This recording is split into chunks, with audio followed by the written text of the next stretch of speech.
looks tasty.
So, you want to know about Jack the Giant Slayer from 2013? Well, buckle up because we're about to dive deep into this fantasy adventure that took the classic fairy tale and gave it a Hollywood makeover. This isn't your grandmother's bedtime story anymore, folks. We're talking giants, magic beans, and a whole lot of CGI. Let me walk you through everything you need to know about this film. The movie hits you with a pretty straightforward premise that most of us heard as kids, but with way more bells and whistles. We've got a farmhand named Jack, who accidentally opens a gateway between the human world and a realm of fearsome giants. These aren't friendly giants either, we're talking about massive creatures who have been waiting for centuries to get their revenge on humanity. The story kicks off when Jack trades his horse for some magic beans, which sounds like a terrible deal until you realize these beans are the real deal. When one of these beans gets wet, it shoots up into the sky faster than you can say beanstalk, and it takes Princess Isabel's entire chamber with it, dragging her up into the land of the giants. Now, Jack has to climb up there and rescue her before she becomes giant food or worse. The film takes place in a medieval kingdom called Cloister, where the legend of the giants has been passed down through generations, but most people think it's just a myth. Spoiler alert, it's definitely not a myth. Let me tell you about our main guy, Jack, played by Nicholas Hoult. This isn't some superhero or trained warrior. This is literally just a farm boy who's trying to make his way in the world after losing his father. Jack is the kind of character who stumbles into adventure rather than seeking it out, which makes him pretty relatable if you ask me. He's brave, but not stupidly so. He's resourceful when he needs to be, and he's got a good heart, which is really what the story's all about. Then we've got Princess Isabel, played by Eleanor Tomlinson, and she's not your typical damsel in distress sitting around waiting to be rescued. This princess has spent her entire life cooped up in the castle, and she's itching for adventure and freedom. She doesn't want to marry some pompous lord just because it's politically convenient. She wants to actually live her life and make her own choices. When she ends up in giant territory, she doesn't just sit there crying. She actively tries to survive and escape. The chemistry between Jack and Isabel develops naturally throughout the film as they face these impossible odds together. Now let's talk about the supporting cast, because they really flesh out this world. We've got Ewan McGregor playing Elmont, the leader of the king's elite guard. And honestly, he's having the time of his life in this role. Elmont is the classic noble knight, brave, skilled, loyal to the crown, and he brings this swashbuckling energy that makes every scene he's in more fun to watch. He's the guy who actually knows what he's doing when it comes to fighting and strategy, unlike Jack, who's basically learning as he goes. Then there's Stanley Tucci playing Roderick, the king's advisor, and if you've seen Stanley Tucci in literally anything, you know he's going to play this role with delicious villainy. Roderick isn't just some mustache-twirling bad guy, though. He's got actual motivations and plans that drive a significant portion of the plot. He wants power. Specifically, he wants to control the giants and use them to conquer kingdoms, which is pretty ambitious for a royal advisor, if you ask me. Ian McShane shows up as King Bramwell, Isabel's father, and he brings that gravitas and warmth that makes you believe he's a king who genuinely cares about his people and his daughter. The king knows the stories about the giants are true because his family has guarded that secret for generations. And he's terrified when he realizes the gateway has been reopened. There's this great dynamic between the king wanting to protect his daughter and knowing that she's capable of more than he gives her credit for. We also get Eddie Marsan as Craw, one of Elmont's trusted guards, and Ewan Bremner as Wiki, another member of the King's Guard. These guys provide some comic relief, but they're also genuinely useful characters who contribute to the mission.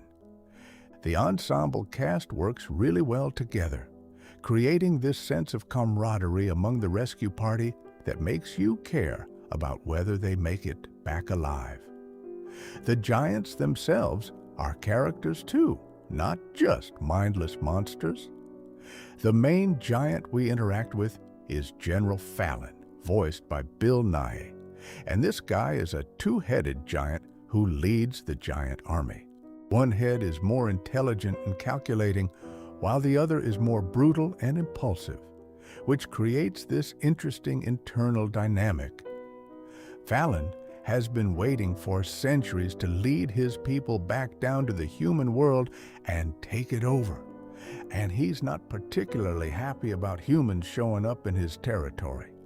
There's also fee-fee-fo-fum. The giants use that phrase, which is a nice callback to the original tale, but these creatures are genuinely threatening.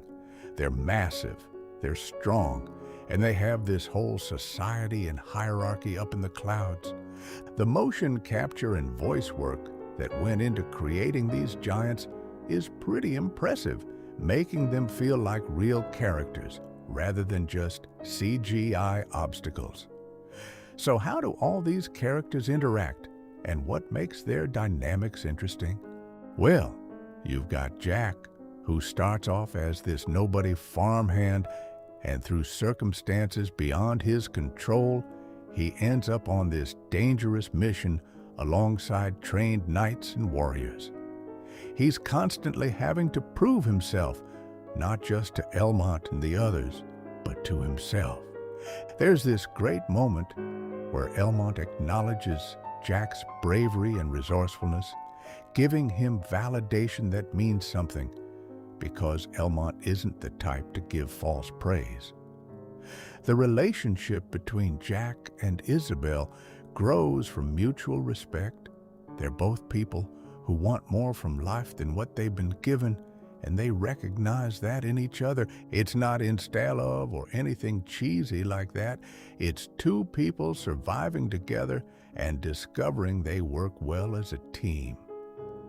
The villain Roderick's interactions with everyone are laced with this undercurrent of deception. He's pretending to be loyal to the king while secretly plotting to take over, and watching him manipulate situations is part of the fun. Stanley Tucci plays it perfectly, friendly and helpful on the surface, but with these little moments where you can see the calculation behind his eyes. His relationship with his henchman Wick shows his true nature. He views people as tools to be used and discarded when they're no longer useful.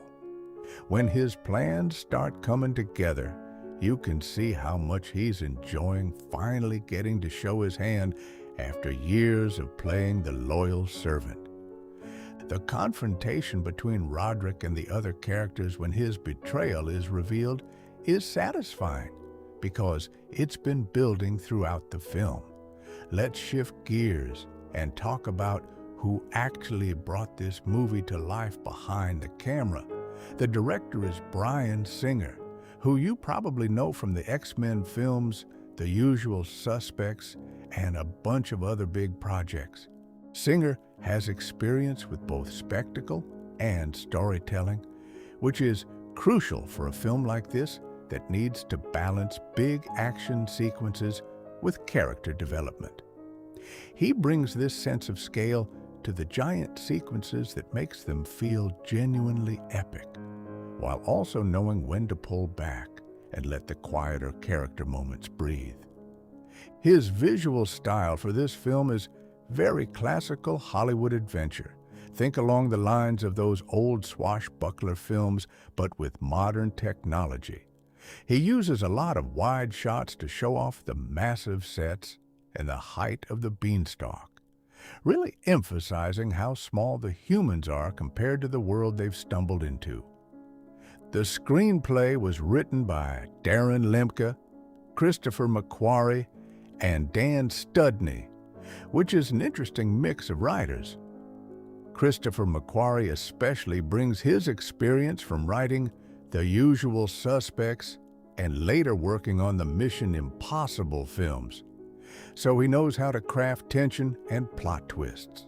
They took the basic framework of Jack and the Beanstalk, which is a pretty simple fairy tale when you get down to it, and expanded it into a full feature-length adventure with political intrigue, romance, and large-scale battles.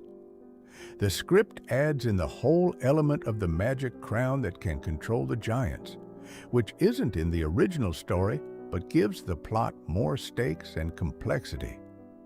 They also created the backstory about an ancient war between humans and giants that ended with the giants being trapped in their sky realm, which gives context for why the giants are so angry and why there are magic beans that can create beanstalks in the first place. This was a theatrical release from Warner Brothers and New Line Cinema, hitting the big screen in March 2013. It wasn't a streaming film or anything like that.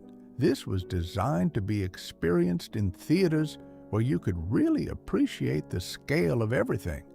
The studio put a significant budget behind this project, reportedly around $195 million, which is a lot of money to spend on a fairy tale adaptation.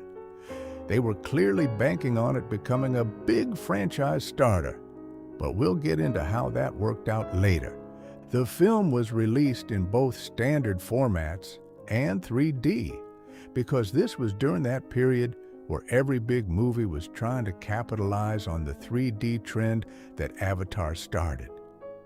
The 3D was actually post-converted rather than shot natively in 3D, which some people had opinions about, but the depth did add something to those vertiginous shots looking down from the beanstalk.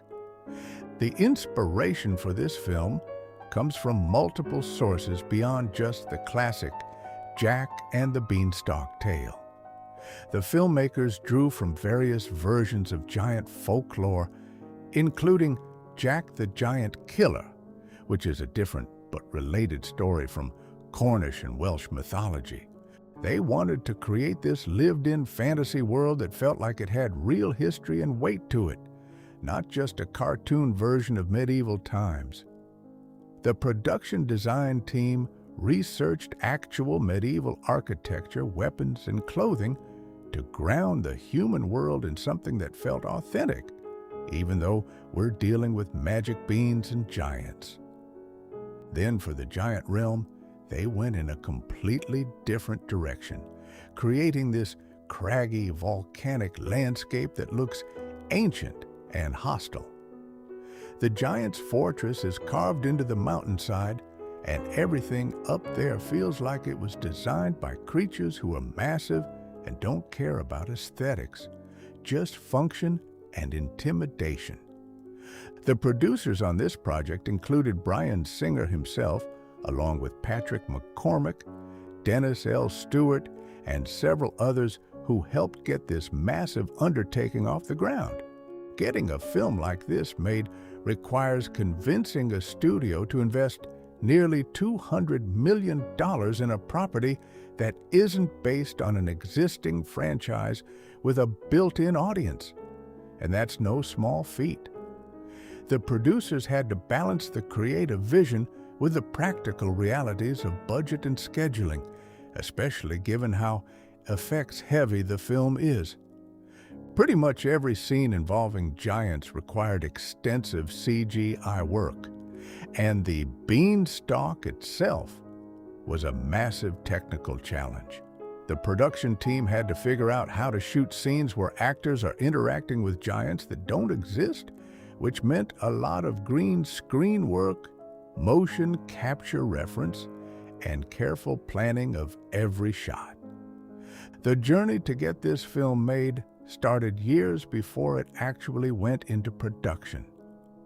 The project was in development for quite a while, going through different iterations and scripts before landing on the version that eventually got made. Bryan Singer came aboard in 2009, and his involvement helped move the project forward, because studios trust directors with proven track records on big films. The script went through multiple drafts to get the story right, balancing action with character development and making sure the tone worked. They didn't want it to be too dark and gritty because It's based on a fairy tale, but they also didn't want it to be so light and fluffy that there were no real stakes. Finding that middle ground took time and work. Principal photography finally began in 2011, and they shot in various locations in England to capture that medieval European feel. Now let's talk more about the cast and their performances, because even the best script and direction need good actors to bring it to life. Nicholas Hoult was an interesting choice for Jack because he was known at the time for things like Skins and was just starting to break into bigger films. He brings this earnest quality to Jack that makes you root for him even when he's making questionable decisions like trading a horse for beans. Hoult plays Jack as someone who's good-hearted and brave, but also clearly out of his depth. When he's suddenly climbing a giant beanstalk and fighting creatures 10 times his size. He has to carry a lot of the film on his shoulders, and he does a solid job of making Jack feel like a real person rather than just a generic hero. You believe his fear when he's faced with giants, and you believe his determination when he decides he's going to rescue Isabel no matter what. Eleanor Tomlinson, as Princess Isabel, brings spirit and intelligence to what could have been a thankless role. The princess in these kinds of stories often doesn't have much to do besides look pretty and wait for rescue. But Tomlinson makes Isabel someone with agency and personality. She makes it clear from her first scenes that Isabel is frustrated with her sheltered life and the expectations placed on her as a princess. When she sneaks out of the castle, it's not just rebellion for rebellion's sake. She genuinely wants to experience the world beyond the walls. Once she's in danger, Isabel doesn't become helpless. She looks for ways to escape and survive, using her intelligence and the skills she does have. The romance between Jack and Isabel feels earned because both actors give their characters enough depth that you understand why they're attracted to each other beyond just being the hero and the princess. Ewan McGregor is clearly having a blast playing Elmont, and that energy is infectious. He brings this charm and wit to the role that makes Elmont more than just the serious knight. There are moments of humor, like when he's explaining proper climbing technique on the beanstalk, but there's also genuine heroism and loyalty. McGregor has experience with big fantasy films from Star Wars, so he knows how to sell the reality of fighting CGI creatures and scaling impossible beanstalks even when he's just standing in front of a green screen. His sword-fighting scenes are particularly well done, looking fluid and practiced in a way that makes you believe Elmont has been training with weapons his entire life. The relationship between Elmont and Jack evolves from the knight being skeptical of this farmhand to respecting him as a fellow warrior, and McGregor plays that transition smoothly. Stanley Tucci, as the villain, Roderick, is doing what Stanley Tucci does best, being charismatic and menacing in equal measure. From the moment he appears on screen, there's something slightly off about Roderick even before you know he's the antagonist. Tucci gives him this oily charm, being deferential to the king while clearly thinking he's smarter than everyone around him. When Roderick's true plans are revealed and he gets control of the magic crown, Tucci gets to be more openly villainous, and he clearly relishes it. He gives Roderick this megalomania that makes him genuinely threatening. This is a guy who thinks he deserves to rule and sees controlling an army of giants as his rightful destiny. The scenes where he's commanding the giants and planning his conquest have this manic energy that makes him a memorable villain, even if his plan is pretty straightforward as far as evil schemes go. The supporting cast members all bring their A game to their respective roles. Ian McShane gives King Bromwell warmth and gravitas, making you believe he's a good king who genuinely cares about his people. His scenes with Isabel establish their relationship effectively, showing that he loves his daughter but is also bound by duty and tradition. Eddie Marsan and Ewan Bremner as Craw and Wicca respectively provide solid support, with Bremner especially getting some good comic relief moments without being annoying about it. The actors playing the other knights and soldiers all commit to the reality of the world, treating the giant threat seriously and selling the danger of every encounter. Even in smaller roles, the cast makes the Kingdom of Cloister feel populated with real people rather than just extras in medieval costumes. The voice work for the giants deserves recognition too. Bill Nighy, voicing General Fallon, brings his distinctive voice and personality to the two-headed giant leader. You can tell which head is speaking just by the inflection and tone, with one being more cunning and the other more aggressive. Nighy makes Fallon feel like a real character with motivations and personality rather than just a monster to be defeated.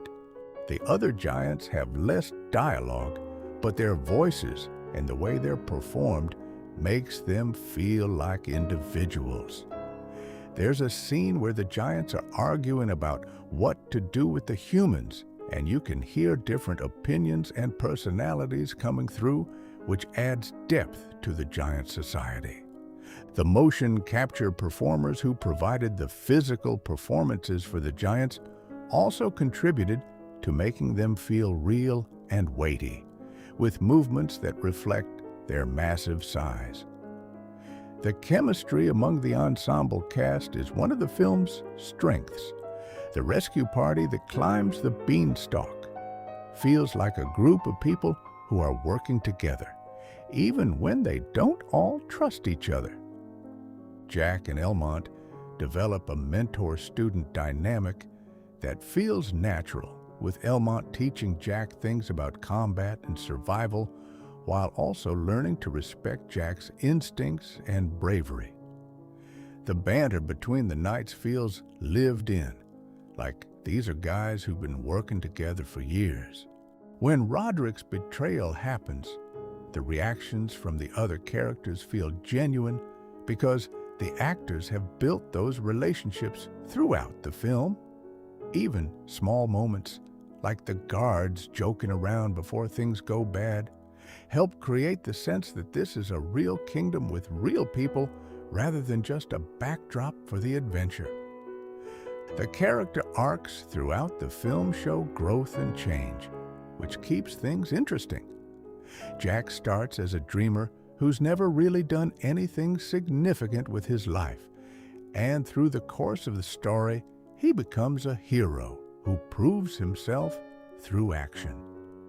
It's a classic hero's journey, but it's executed well. Isabel goes from being a sheltered princess who romanticizes adventure to someone who experiences real danger and proves she has the strength to handle it. She doesn't need to be rescued in the traditional sense. She needs support and partnership, which is a more interesting dynamic. Elmont learns to see past class distinctions and recognize that courage and worth aren't determined by birth. Even King Bromwell has a small arc about learning to trust his daughter's judgment and strength, rather than just trying to protect her from everything. Let's dive into the plot itself and how the story unfolds. The film opens with a parallel sequence showing young Jack and young Isabel each being told the legend of the giants by their respective parents. This establishes the fairy tale quality of the story, while also showing that both main characters grew up with these stories. though in very different circumstances. We see the ancient war between humans and giants, how a magical crown was forged that could command the giants, and how a brave king used the crown to drive the giants back to their realm in the sky. The magic beans were created by the giants and fell to earth when the beanstalk was cut down, becoming artifacts that could potentially reopen the gateway between worlds. This backstory is told through stylized animation that has a storybook quality, which works really well to establish the mythology. Jump forward to the present day of the film, and we meet adult Jack struggling to make ends meet on his uncle's farm. He's sent to town to sell their horse, but instead he gets scammed into trading it for a bag of beans that a monk insists are valuable. Jack's uncle is understandably furious about this, and Jack feels terrible for making such a stupid decision. Meanwhile, in the castle, Princess Isabel is being fitted for her wedding dress because she's supposed to marry Roderick, and she's clearly miserable about it. She confides in her servant friend about wanting to actually live before being locked into a political marriage. That night, Isabel decides to sneak out of the castle disguised in a cloak to experience the kingdom like a normal person, which is where her path crosses with Jack's. Isabel ends up at Jack's farmhouse seeking shelter from a storm, and Jack recognizes her but doesn't let on because she's trying to be anonymous. This is where one of the magic beans gets wet and starts to grow, shooting up into the sky and taking the entire farmhouse with it, with Isabel inside. Jack can only watch in horror as the beanstalk grows miles into the air in a matter of seconds, disappearing into the clouds. The visual of the beanstalk growing is genuinely impressive, this massive, twisting plant erupting from the ground with tremendous force.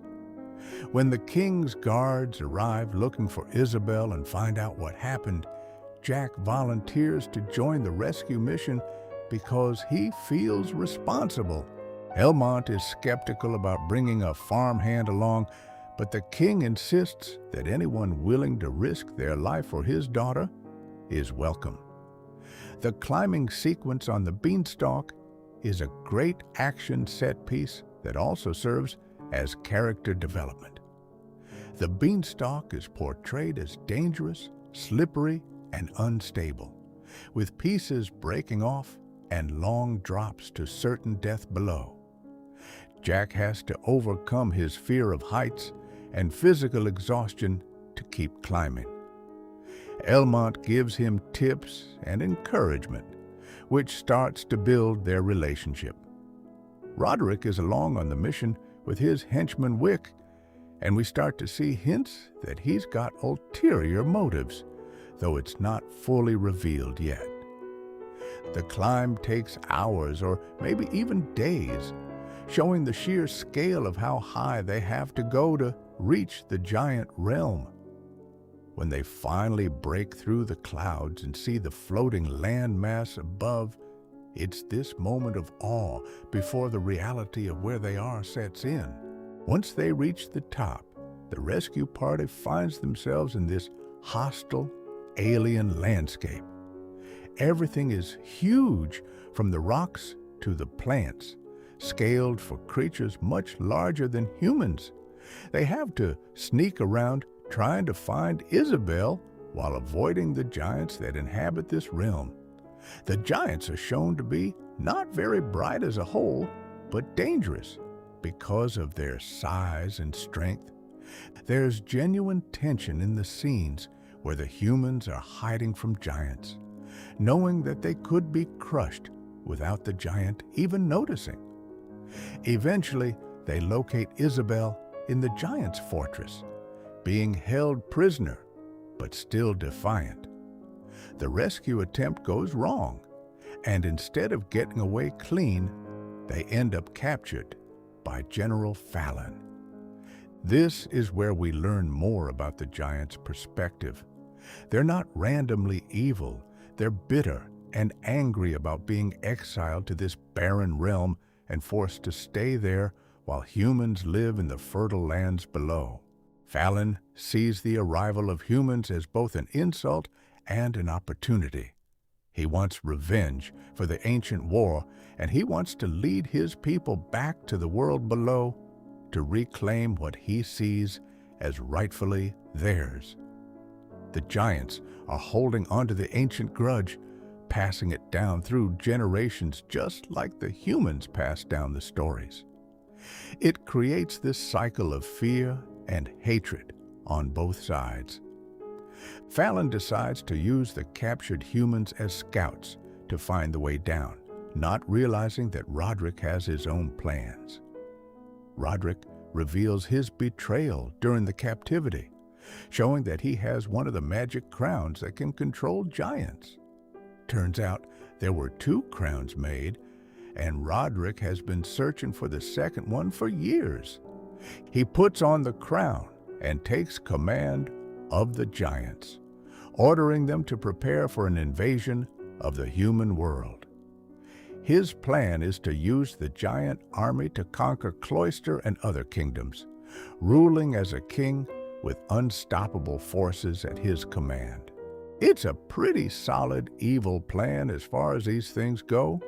Roderick has Wick cut down the beanstalk that they climbed, stranding the rescue party in the giant realm and also allowing the giants to grow new beanstalks wherever they want, using the remaining magic beans. The cutting of the beanstalk is another great visual sequence, the massive plant toppling and falling with Roderick and Wick sliding down it as it crashes. Jack, Isabel, Elmont, and the surviving guards have to escape from the giant's fortress while Fallon is organizing the invasion force. This leads to some exciting chase sequences with the giants pursuing them through their own territory. The humans use their size and agility to their advantage, going places the giants can't easily follow and using the environment against them. Isabel proves her capability here, fighting alongside the men and contributing ideas to their escape plan. Jack shows increasing bravery and resourcefulness, coming up with creative solutions to problems. They manage to find magic beans that the giants have stored away and use them to grow a beanstalk they can use to descend back to the human world, racing against time because they know the giant invasion is coming. The descent is even more dangerous than the climb up was because the giants are actively pursuing them now, trying to stop them from warning the kingdom. There's a harrowing sequence where they're sliding down the beanstalk while giants are climbing down after them, and they have to cut away sections to slow the pursuit. Not everyone makes it. Some of the guards are caught by the giants or fall during the escape. The losses feel meaningful because we've spent time with these characters, even in small ways.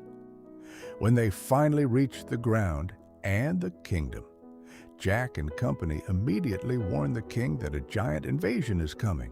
King Bramwell has to make the decision to evacuate the city or stand and fight. He chooses to fight, preparing the kingdom's defenses for an attack unlike anything they've ever faced. Sure enough, the giants grow beanstalks all around the kingdom and begin their invasion. The battle sequence that follows is the big climax of the film, with medieval soldiers and knights fighting against massive giants. The humans use tactics and weapons designed to bring down creatures much larger than themselves, with catapults, ballistas, and coordinated attacks on the giants' vulnerable points. The action is well choreographed and exciting, showing both the power of the giants and the resourcefulness of the humans. Individual moments stand out, like Elmont leading cavalry charges and engaging giants in sword combat, or archers aiming for eyes and other weak spots.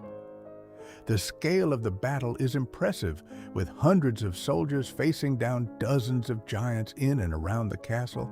Jack's role in the battle becomes crucial when he realizes they need to get the crown away from Roderick to stop the giants from being controlled.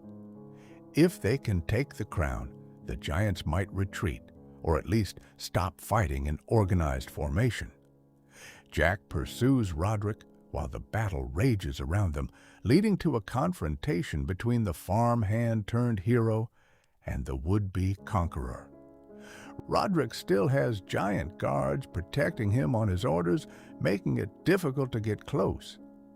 The fight between Jack and Roderick is personal, not just about saving the kingdom, but about Jack proving that he's become someone significant, someone capable of standing up to those who abuse power. It's the culmination of his character arc, from insecure farmhand to confident hero. Without spoiling every detail, let's just say the battle reaches a turning point when the situation with the crown is resolved. The giants' organized attack falters when they're no longer being commanded, and some of them even start to retreat back to their realm.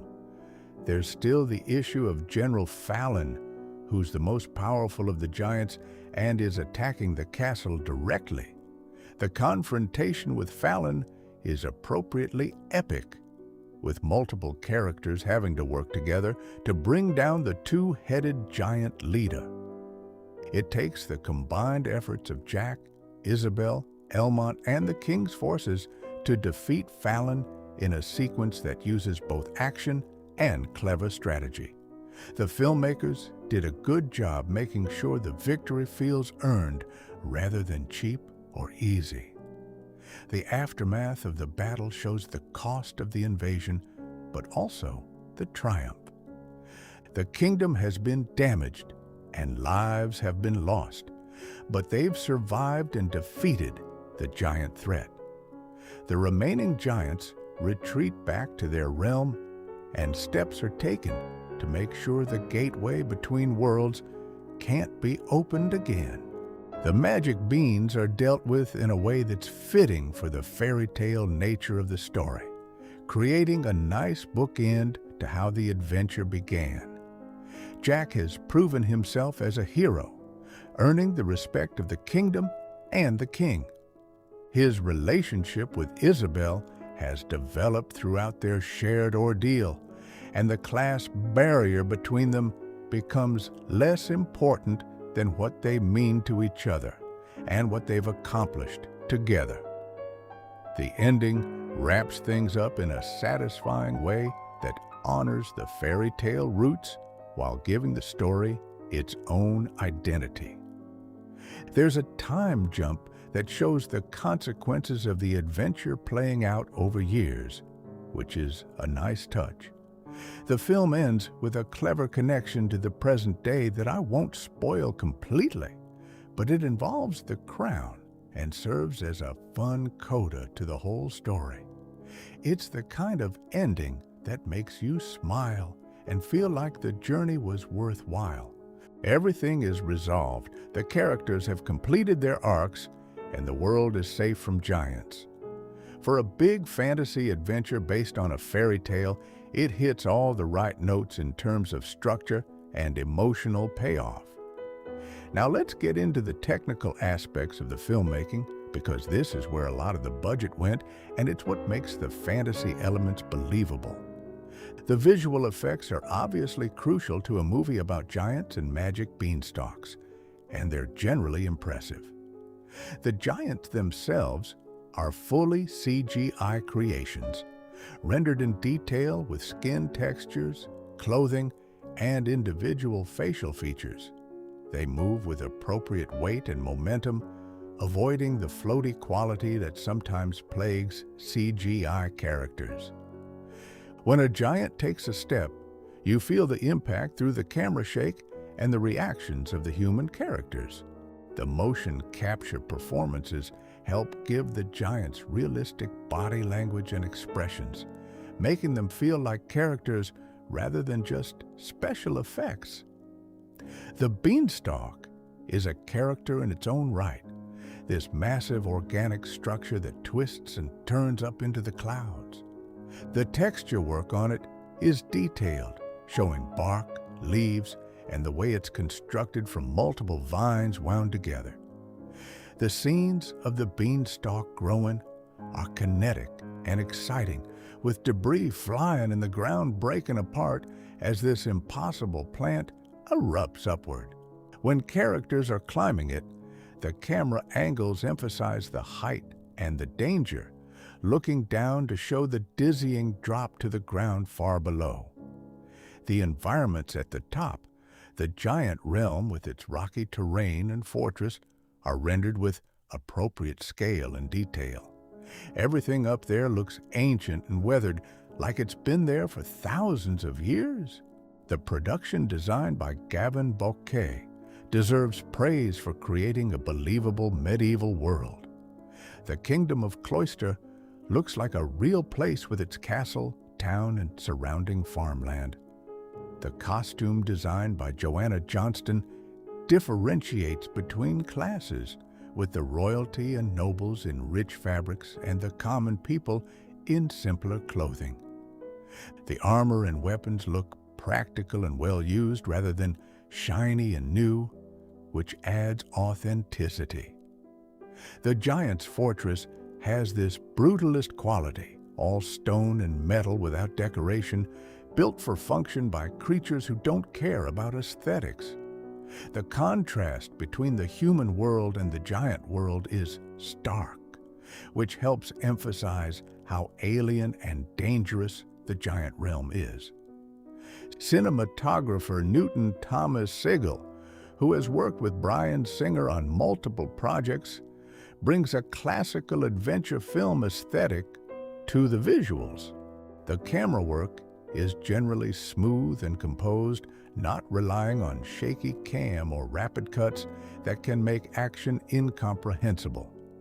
Wide shots establish the geography of scenes and show off the production design, while closer shots capture character reactions and emotions. The lighting tends toward naturalistic during the human world scenes, using sunlight and firelight in ways that feel appropriate to the medieval setting. In the giant realm, the lighting is more overcast and dim, creating a hostile atmosphere. During the battle sequences, the camera moves dynamically, but remains coherent, following the action without losing spatial awareness. The use of color in the film helps tell the story and create mood. The human kingdom is shot with warm, natural colors, lots of browns and greens, and the blue of the sky, creating an inviting and lived-in feeling. When characters ascend into the giant realm, the color palette shifts to cooler and more desaturated tones, with lots of gray rock and stormy skies. This visual shift helps the audience feel the transition into a more dangerous and unwelcoming environment. During the climactic battle, there's this mix of warm torchlight and firelight against the cool night sky, creating visual drama that matches the intensity of the action. The costume colors also help, with Isabel often in blues that make her stand out, and Roderick in darker colors that hint at his villainous nature. The musical score by John Ottman enhances the adventure feel of the film. Ottman is another frequent Bryan Singer collaborator, and he brings a big orchestral sound that's appropriate for a fantasy epic. The main theme is heroic and memorable, the kind of thing you could hum after leaving the theater. There are quieter, more emotional cues for the character moments between Jack and Isabel, and then bombastic action music for the battle sequences and giant encounters. The score knows when to pull back and let scenes breathe, and when to swell up and support big emotional or action moments. It's not the most innovative or unique score you'll ever hear, but it does exactly what it needs to do for this type of film, enhancing without overwhelming. The sound design is particularly important in selling the reality of the giants. Their voices are deep and rumbling, processed to sound massive. Their footsteps have bass and impact that you can feel if you're watching with a good sound system. The sound of the beanstalk growing is this combination of organic plant sounds and almost mechanical groaning as it shoots upward. During action sequences, the sound is layered and complex, with clashing metal, shouting soldiers, giant roars, and the impacts of weapons hitting targets all mixed together in a way that creates excitement without becoming muddled. The quieter moments have appropriate ambient sound that makes the environments feel real, whether it's the bustle of the castle or the eerie wind whistling through the giant realm. The editing by Bob Duxay and John Ottman keeps the pace moving without feeling rushed.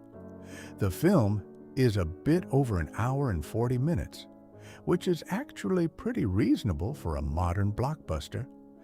Some people might argue it could have been longer to develop certain characters more, while others might say it drags in places, but overall the runtime feels appropriate for the story being told.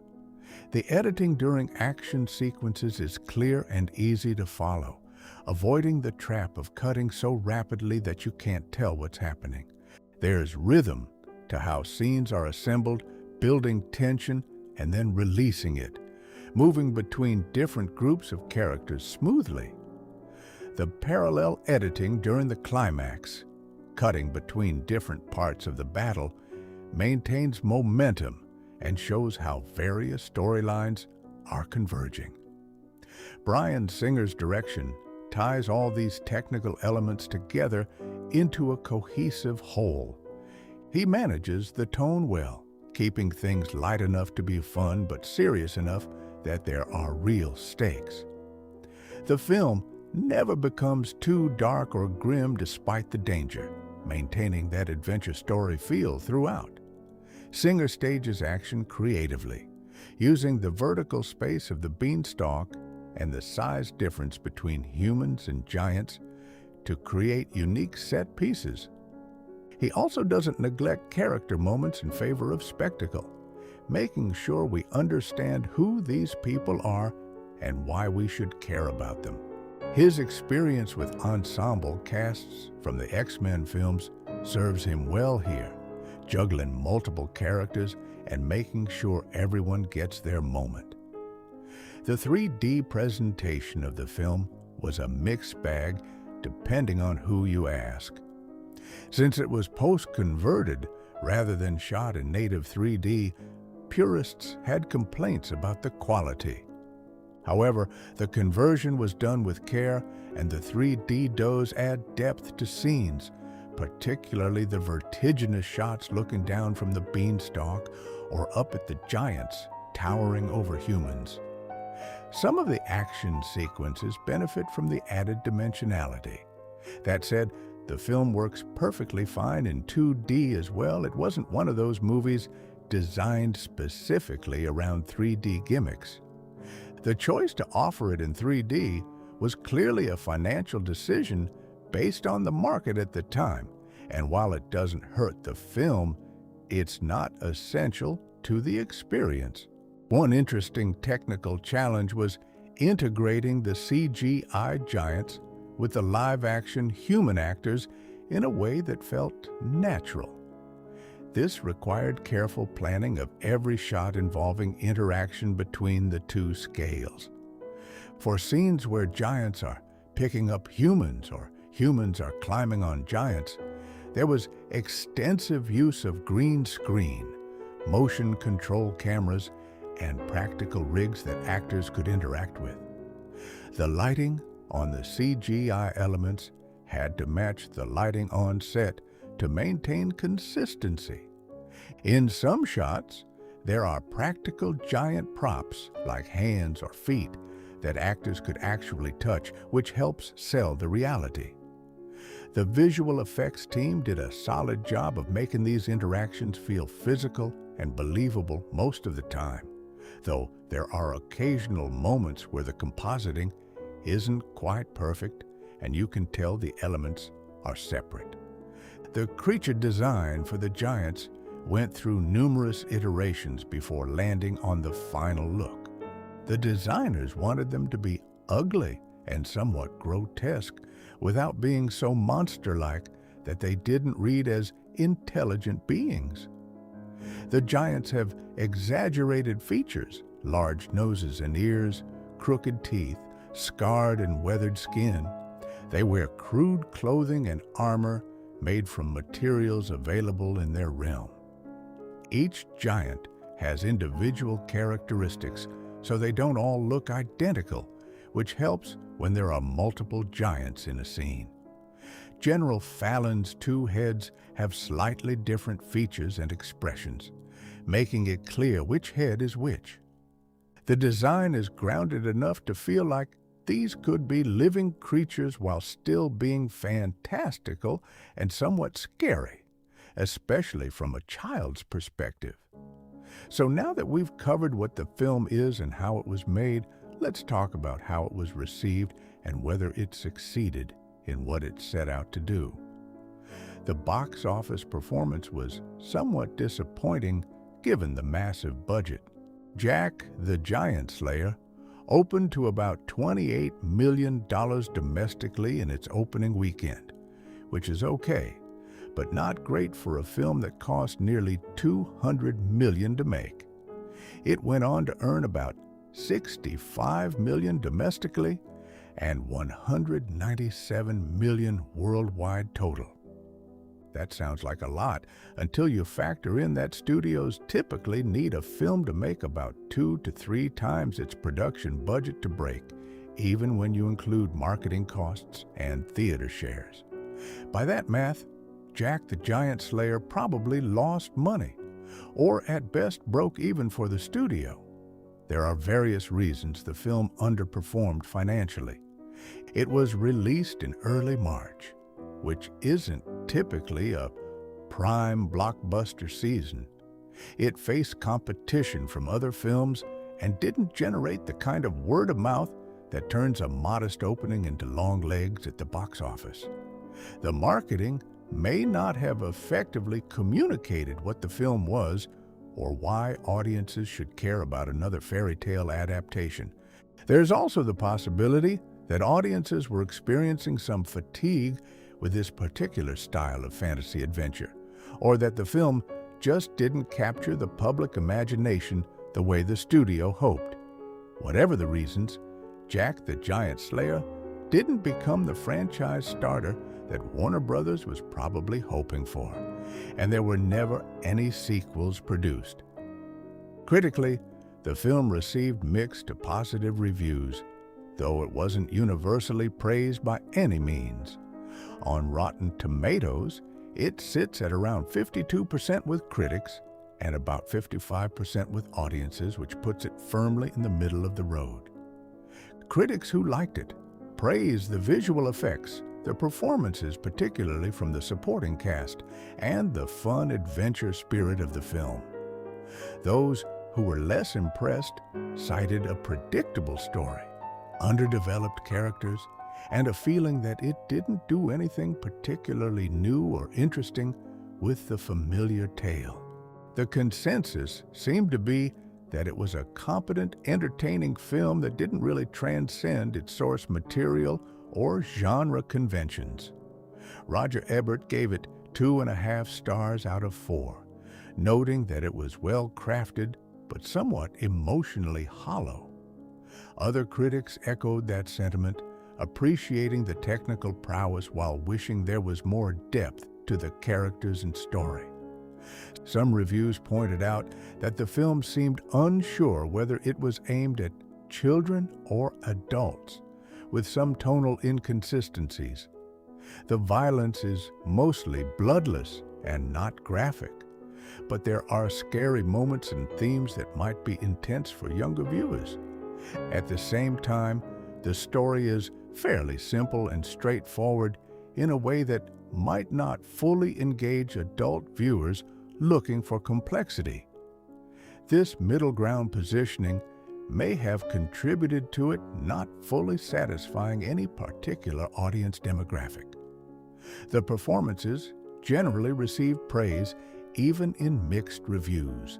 Nicholas Hoult and Eleanor Tomlinson were cited as likable leads, and Ewan McGregor was frequently mentioned as a highlight, bringing energy and charisma to his role. Stanley Tucci got positive mentions for his villainous turn, with critics appreciating his commitment to the role. Ian McShane was noted as bringing gravitas to his limited screen time. The chemistry among the cast was seen as one of the film's strengths. Even critics who didn't love the film overall usually acknowledged that the actors were doing good work with what they were given. The Giants' performances, particularly Bill Nighy's Fallon, were recognized as effective within the constraints of CGI characters. From a technical standpoint, the film was widely praised. The visual effects, production design, and cinematography received positive mentions in most reviews. Critics acknowledged that the film looked expensive and that the money was on screen.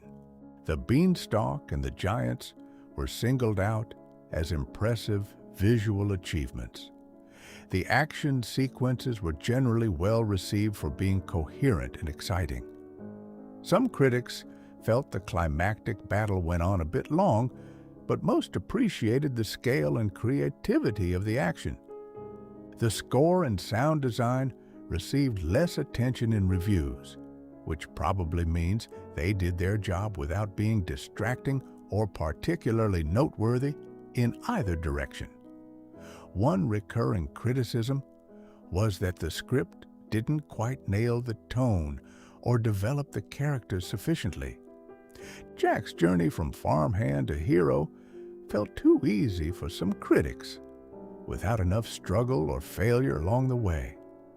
Isabel was praised for not being a helpless princess, but some felt she could have been given even more to do. The romance between Jack and Isabel was seen as pleasant, but not particularly deep or compelling. Roderick's motivations were clear, but somewhat one-dimensional. He wants power because he's ambitious, and that's about it. The supporting characters were likable, but most of them didn't have real arcs or development beyond serving their function in the plot. These criticisms point to the script being the weakest element of the production, adequate but not exceptional. The film has found a second life on home video and streaming platforms, where it's been viewed by audiences who missed it in theaters. The lower stakes of watching at home versus paying for theater tickets seems to have made people more forgiving of its flaws. Viewer reviews on platforms like Amazon and iTunes tend to be more positive than critical reviews, with many people calling it a fun family adventure that's entertaining if you don't go in with sky-high expectations.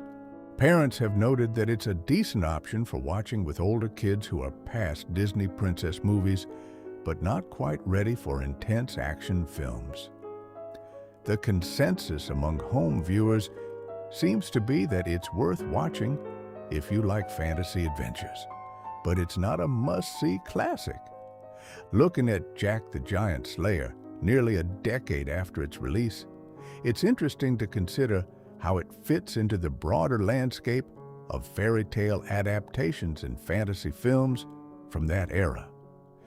It came out during a period when Hollywood was mining fairy tales for blockbuster material, following the success of Alice in Wonderland and competing with things like Snow White and the Huntsman and Hansel and Gretel witch hunters.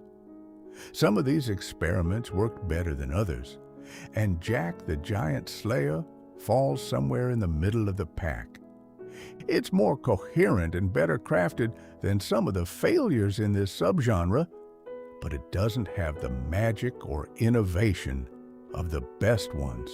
It represents a solid attempt that didn't quite achieve greatness. The film's strengths are definitely in its production values and the commitment of the cast and crew to delivering a quality product. Everyone involved clearly took the project seriously and put effort into making it work. The visual effects hold up reasonably well even years later, which isn't always the case with effects-heavy films. The world building creates a sense of place and history that makes the setting feel real. The action sequences are exciting and well executed. As a piece of filmmaking craft, there's a lot to appreciate in Jack the Giant Slayer.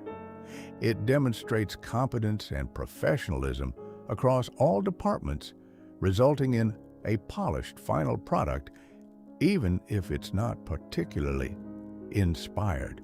Where the film falters is in creating emotional resonance and delivering something unexpected.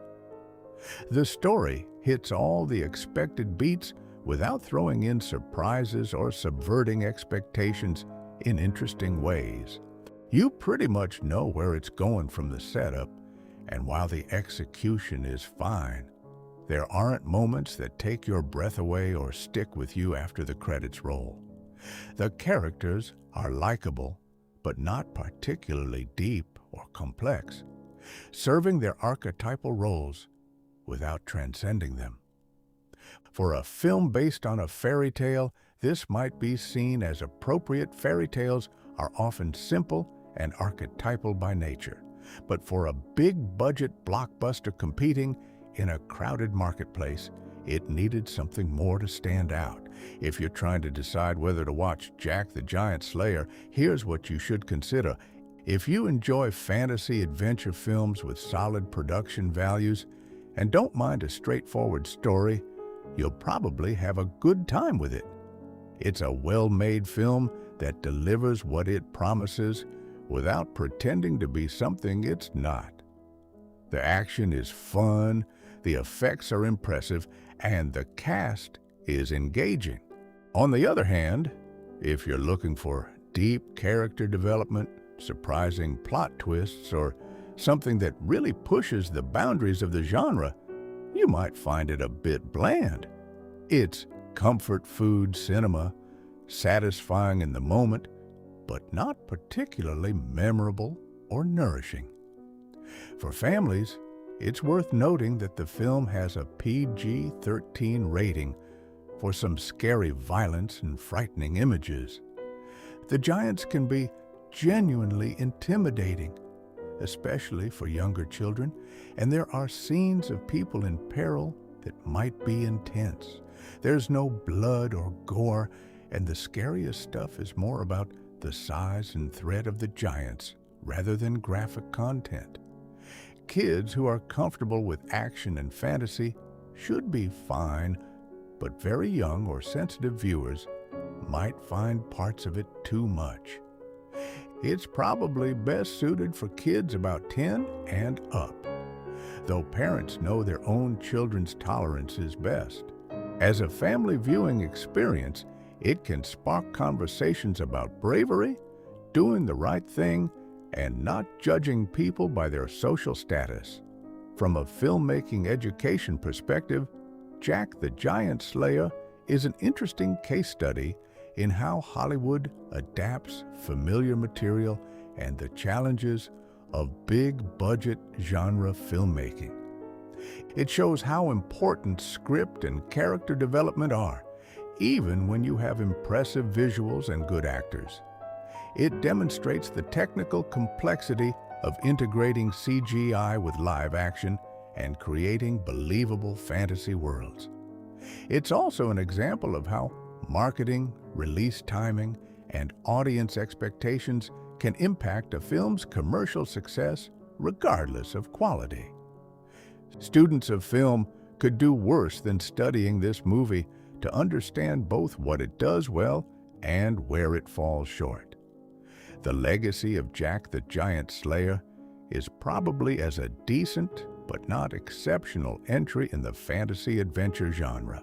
It didn't change cinema or create a lasting franchise, but it provided entertainment for those who saw it, and it showcases solid craftsmanship. In Bryan Singer's filmography, it sits as a competent work that's overshadowed by his more notable films, but demonstrates his ability to handle large-scale productions. For the cast, particularly Nicholas Hoult and Eleanor Tomlinson, it's an early leading role that helped build their careers even if the film itself wasn't a massive hit. The technical teams created work they could be proud of, delivering impressive visuals that served the story. Comparing it to other adaptations of Jack and the Beanstalk, this is certainly the most expensive and effects-driven version.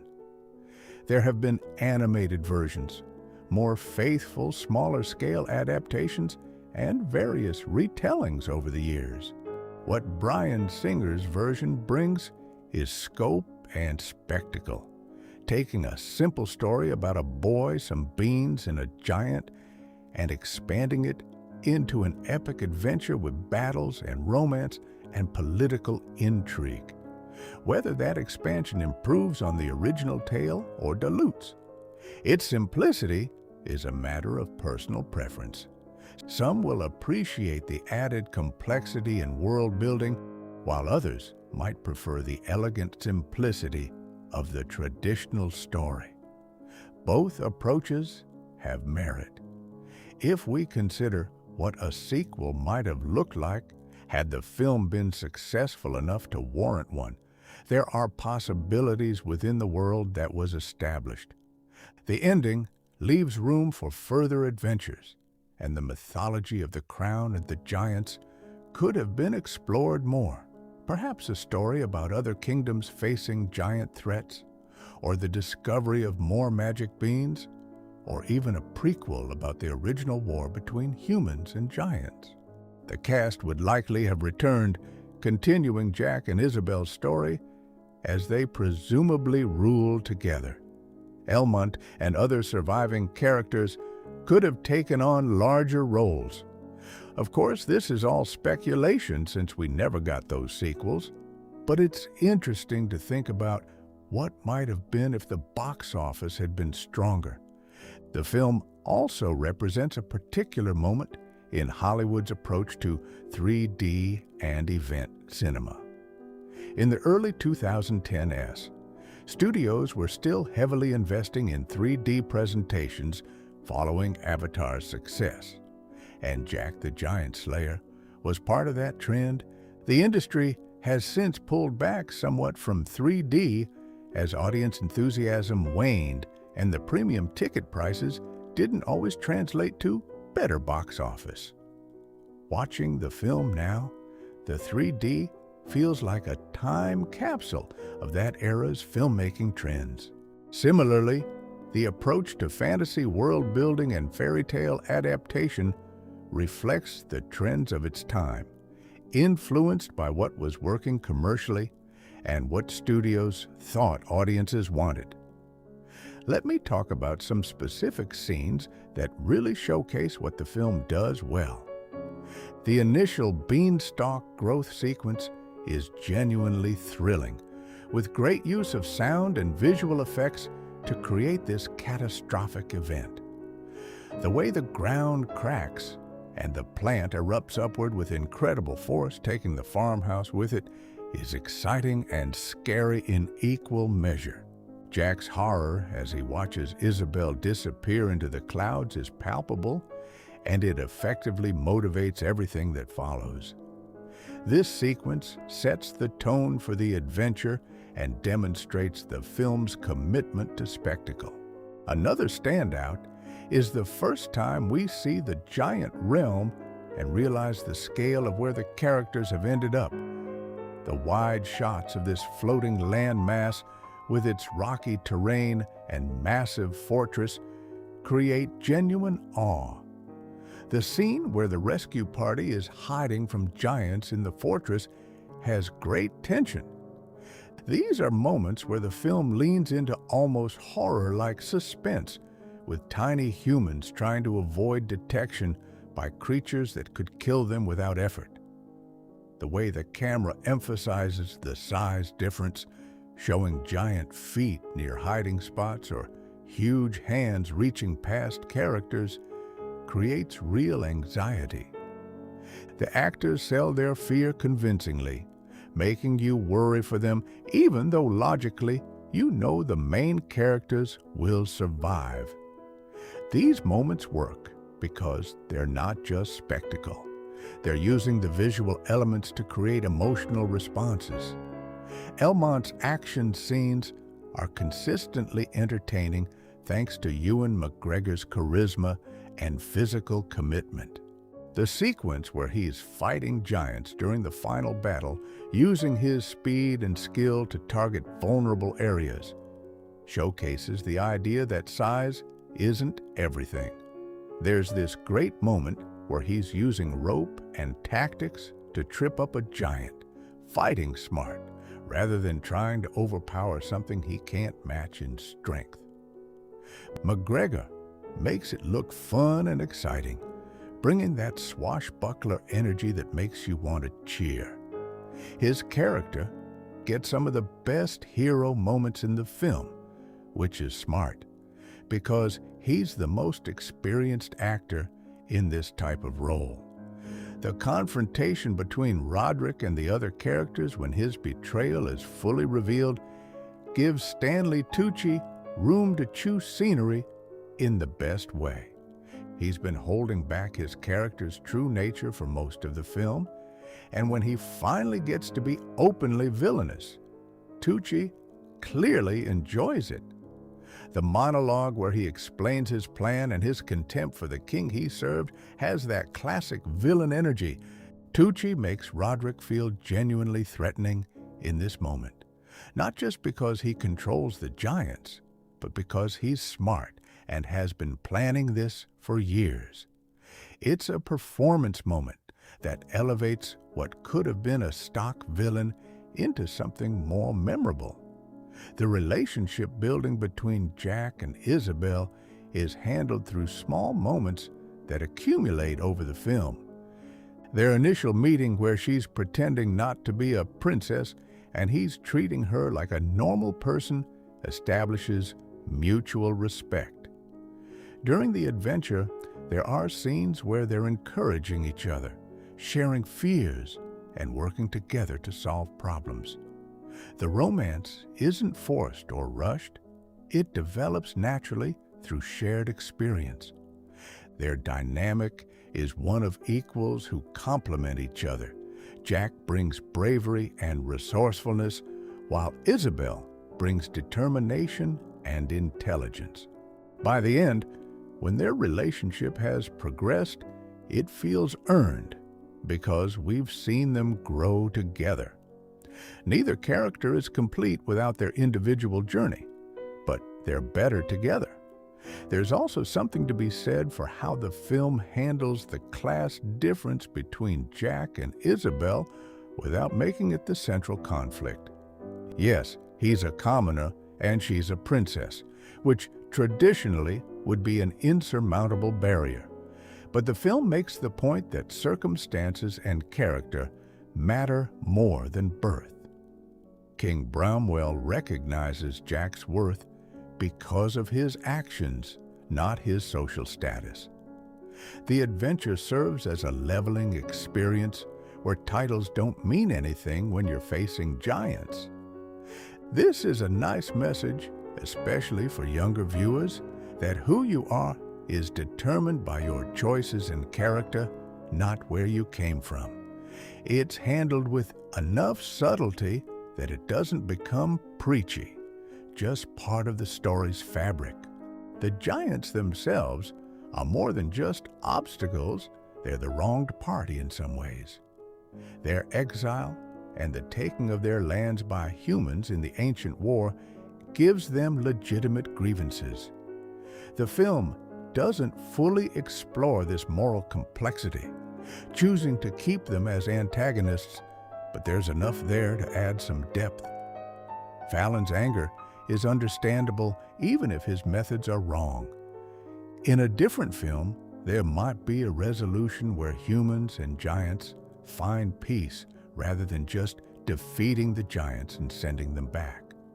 As it is, the film acknowledges the complexity without getting bogged down in it, maintaining the adventure tone while giving thoughtful viewers something to consider.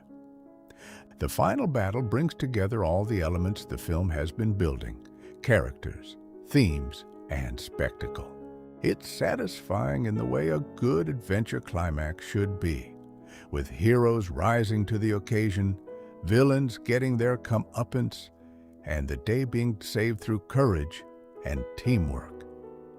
The choreography of the battle, with different groups of characters handling different aspects of the fight, keeps it dynamic and interesting. The personal confrontations happening within the larger battle give it emotional stakes beyond just the kingdom's survival. When victory is achieved, it feels like the culmination of the journey we've been on, rather than just an arbitrary endpoint. So after all this analysis, what's the final word on Jack the Giant Slayer? It's a well-crafted adventure film that delivers solid entertainment without being exceptional. The technical aspects are strong, the cast is committed and engaging, and the story hits the expected beats competently. It succeeds at being a fun fantasy adventure that families can enjoy together, even if it doesn't transcend its genre or create anything particularly new. For what it is, a big-budget fairy tale adaptation designed to thrill and entertain, it accomplishes its goals. It's not a masterpiece, and it's not a disaster. It's a middle-tier blockbuster that provides a couple hours of escapism. If you go into Jack the Giant Slayer with appropriate expectations, understanding that it's a straightforward adventure rather than something groundbreaking, you're likely to have a good time. Don't expect it to redefine fantasy cinema or tell a story you've never seen before. Do expect impressive visuals, likable characters, exciting action, and a satisfying conclusion. It's the kind of film that works better when you're in the right mood for it, when you want something fun and uncomplicated that you don't have to think too hard about. There's value in that kind of entertainment. Not every film needs to be challenging or innovative. Sometimes you just want to watch a farmhand and a princess team up to fight giants. And this film delivers that experience well.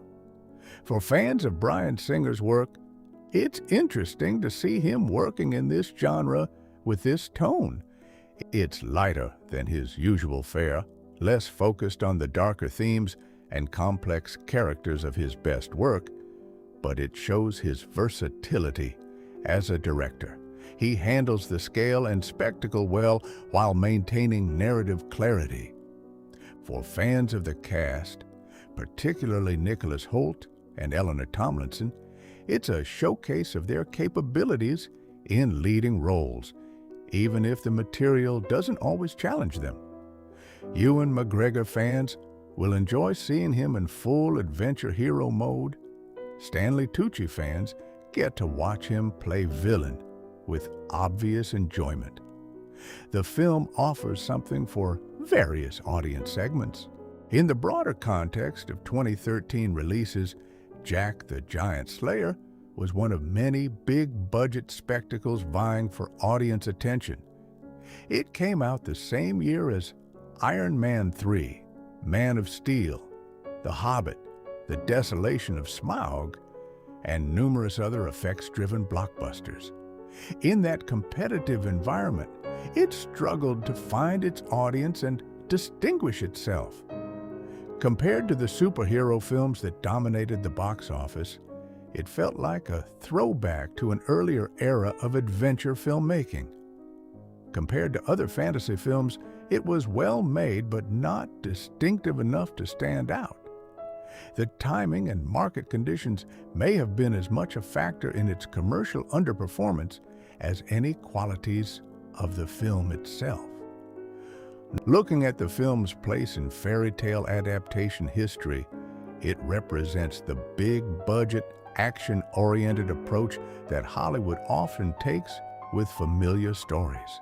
Unlike more faithful or experimental adaptations, this version is designed to be a crowd pleaser first and foremost.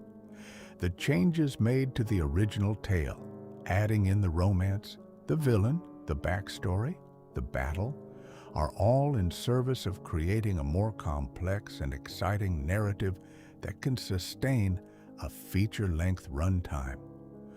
Whether these additions improve the story or complicate it unnecessarily depends on your perspective and what you value in adaptations. There's no objectively right answer to whether this approach is better or worse than a simpler, more faithful version. For viewers today discovering the film for the first time, it's worth noting that while it didn't set the world on fire in 2013, it holds up reasonably well as a piece of entertainment. The effects don't look dated in the way that some films from that era do, and the story is timeless enough that it doesn't feel stuck in its time period. New viewers can enjoy it without needing to know anything about the context of its release or how it performed commercially. It stands on its own as a complete story that can be judged on its own merits. Whether you'll love it, like it, or find it forgettable probably depends on your personal taste in adventure films and how much you value technical craft versus narrative innovation. If I were recommending the film to someone, I'd say give it a shot if any of the following apply to you. You enjoy fantasy adventure films and aren't too critical about plot predictability. You're a fan of anyone in the cast and want to see their work. You appreciate strong production values and visual effects. You're looking for something to watch with family members that's exciting, but not too intense or inappropriate. You're interested in different adaptations of classic fairy tales. You want to see a big-budget take on Jack and the beanstalk. On the other hand, skip it if you're looking for something deeply original, character-driven, or thematically complex. It's not trying to be those things, and judging it by those criteria would be setting yourself up for disappointment. The rewatch value of Jack the Giant Slayer is moderate. It's the kind of film that's enjoyable the first time through and might be fun to revisit occasionally, but it probably won't become a favorite that you watch repeatedly. There aren't enough layers or hidden depths to reward multiple viewings the way the best films do. What you see is what you get. And while that's perfectly fine, it means once you've experienced the story and the spectacle once, subsequent viewings will offer diminishing returns. That said, if enough time passes between viewings, it could feel fresh again. And there's something to be said for comfort rewatches of films that you know will be reliably entertaining, even if not groundbreaking. In terms of the film's themes, there are some worthwhile ideas being explored even if they're not particularly deep. The theme of proving yourself and rising above your circumstances is classic and always resonates. Jack's journey from nobody to hero is an archetypal story because it speaks to universal desires to be significant and make a difference. The theme of duty versus desire comes through in Isabel's character, her obligation to the kingdom versus her personal wishes. The film suggests that sometimes you can find a way to honor both, which is a nice message. The idea that Courage isn't the absence of fear, but acting despite it comes through in multiple characters' arcs. These aren't revolutionary themes, but they're presented well enough to give the film some substance beyond just being a series of action scenes. The world building, while not as extensive as something like Lord of the Rings, does create a sense that Cloister and the Giant Realm are real places with history. The references to the ancient war, the creation of the crowns, the generations of stories and legends all suggest a deeper backstory than what we see on screen. The film doesn't info-dump this background, instead letting it come out naturally through dialogue and visuals. The design of the giant's fortress and the artifacts they possess suggest a civilization that's been there for ages. The human kingdom has its own sense of history in the architecture and traditions. This attention to world-building detail helps with immersion, making the fantasy feel grounded even when impossible things are happening. One aspect that doesn't get enough credit is how the film handles its ensemble cast without any characters feeling completely wasted. Even minor roles like the other guards on the rescue mission have personalities and moments. When characters are lost during the adventure, it feels like actual loss rather than just reducing the head count.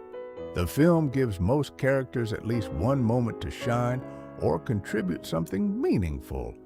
This is good screenwriting and direction, making sure that everyone serves a purpose in the narrative. It's easy for supporting characters in big ensemble films to become forgettable, but Jack the Giant Slayer mostly avoids that trap. The pacing of the film is generally good, moving from setup to adventure to climax, without too many lulls. The first act establishes the world and characters efficiently, getting to the inciting incident of the beanstalk growing within the first 20 minutes or so. The second act is the adventure in the giant realm, with escalating tension and revelations. The third act is the battle and resolution, delivering the expected climactic action. The structure is classical and effective, each section flowing logically into the next. There are moments where the pacing could have been tighter. Some scenes in the middle section feel slightly drawn out, but overall the film maintains momentum and doesn't feel like it's wasting time. The humor in the film is light and character-based, rather than relying on constant jokes or slapstick. There are amusing moments that arise naturally from the situations and character interactions, but it's not a comedy. The tone stays primarily in adventure mode, with occasional lighter beats to provide relief from tension. This balance works for the most part, keeping things from getting too grim while maintaining stakes. Some of the humor comes from the fish-out-of-water aspect of Jack being a farmhand among knights, but it's played gently rather than making him the butt of jokes. The giants provide some dark humor through their casual brutality and dim-witted conversations, though this is balanced carefully to keep them threatening. From a representation standpoint, the film is fairly standard for its genre and era, which means it's not particularly diverse. The cast is predominantly white and male, which reflects both the source material's European origins and Hollywood's defaults at the time.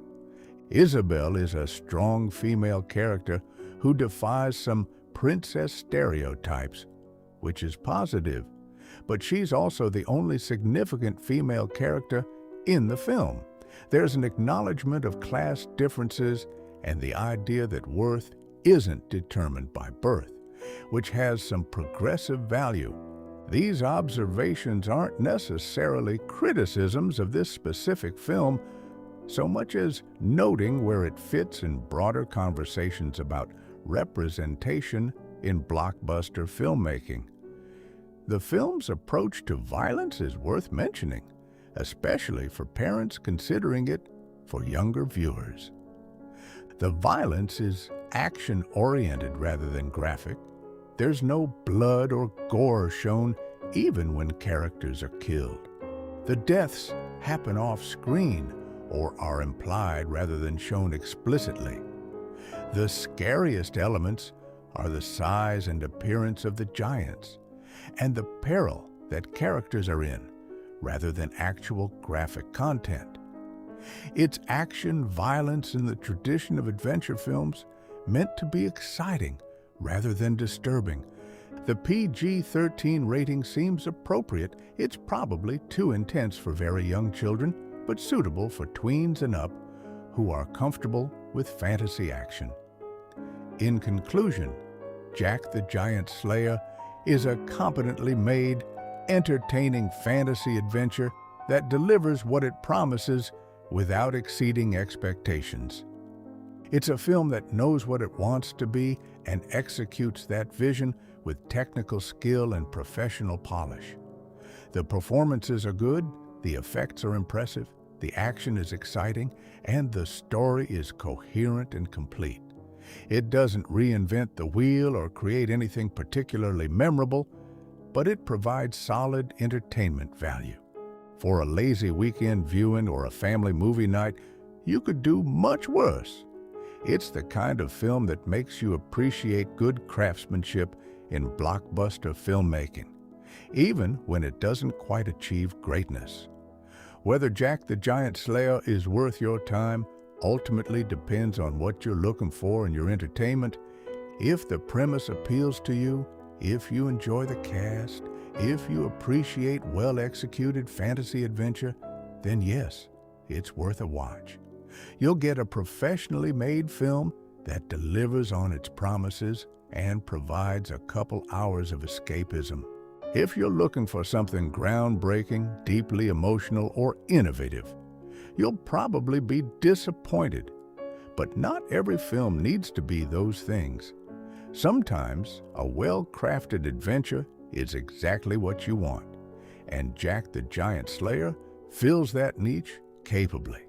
It's a film that I can recommend with the caveat that you adjust your expectations appropriately, and if you do that, you're likely to have an enjoyable experience with it. The interesting thing about revisiting Jack the Giant Slayer years after its initial release is seeing how certain aspects have aged while others remain fresh. The visual effects hold up surprisingly well considering how quickly some CGI can look dated. The giants still feel massive and physically present in most scenes, which speaks to the quality of the effects work and the care taken in integrating them with the live action.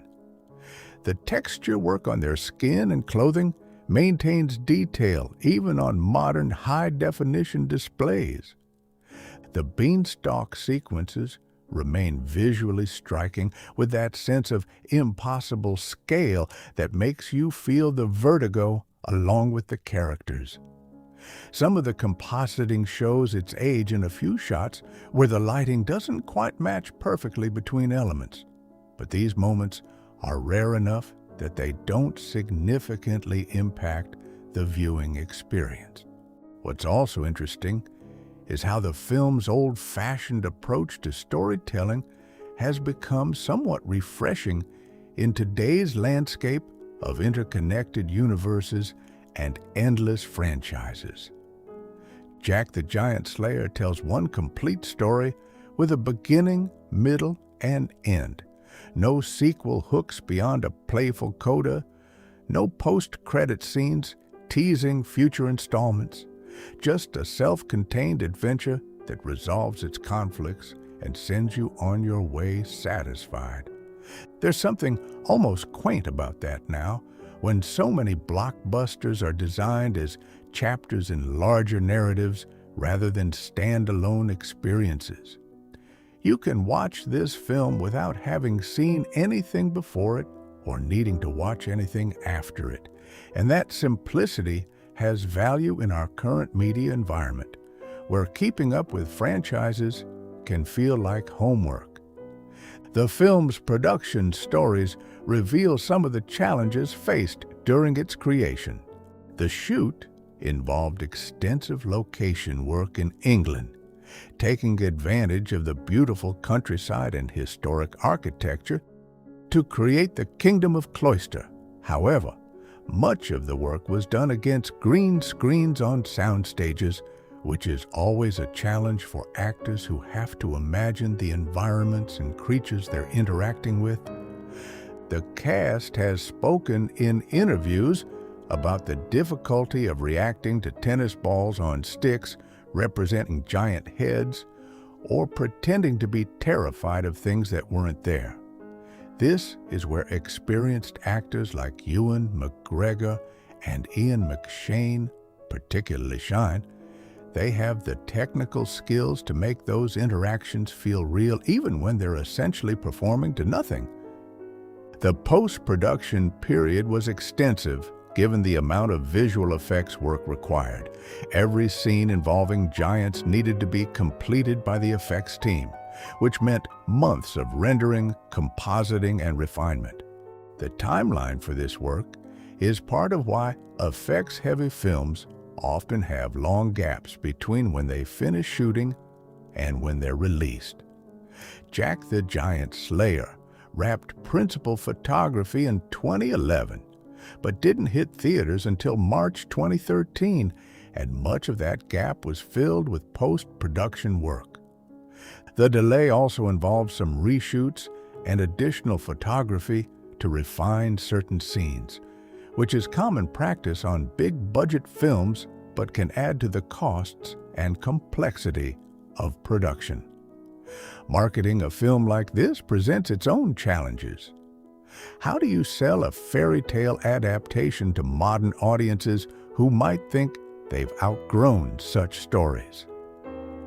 The trailers and promotional materials emphasize the action and spectacle, positioning it as an adventure film that happens to be based on a fairy tale rather than a children's story. The marketing highlighted the cast, especially Ewan McGregor and Nicholas Hoult, who had recognition with audiences. The visual effects were showcased prominently to demonstrate that this was a big-budget production with impressive spectacle. However, the marketing may have struggled to communicate a clear identity for the film. Was it for kids, for adults, for families? This ambiguity might have contributed to the soft box office performance.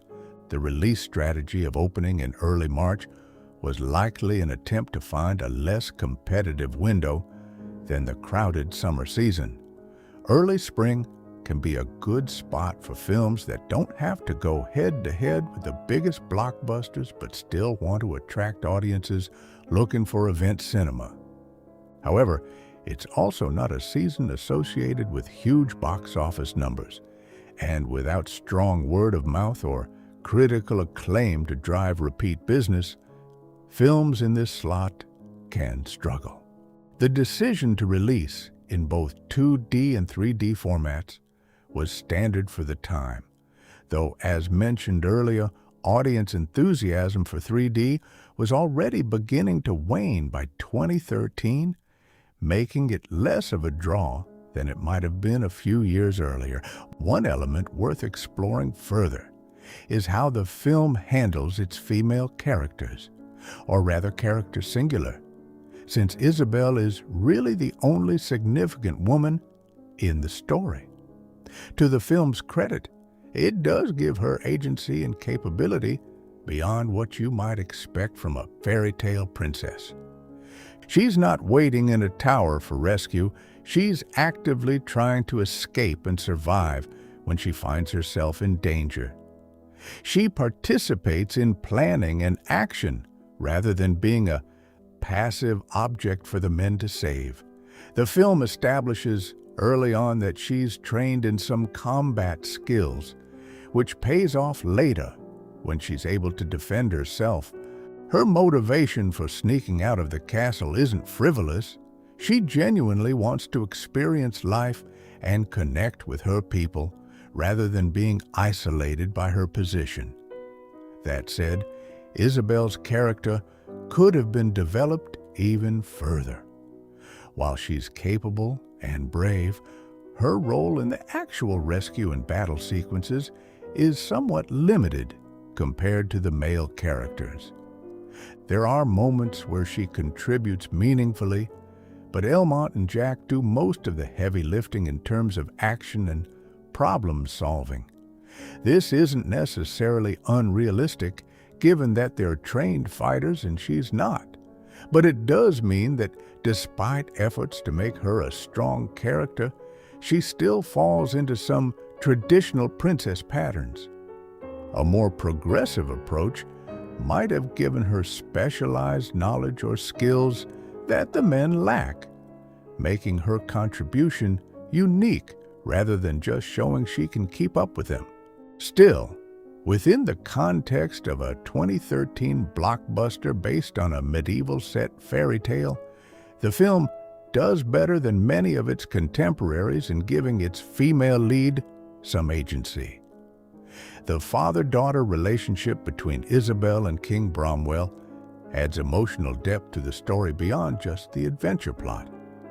Ian McShane and Eleanor Tomlinson have good chemistry in their scenes together, creating a believable family bond. The king's overprotectiveness comes from love and past loss. We learn that Isabel's mother died, which has made him even more cautious about his daughter's safety.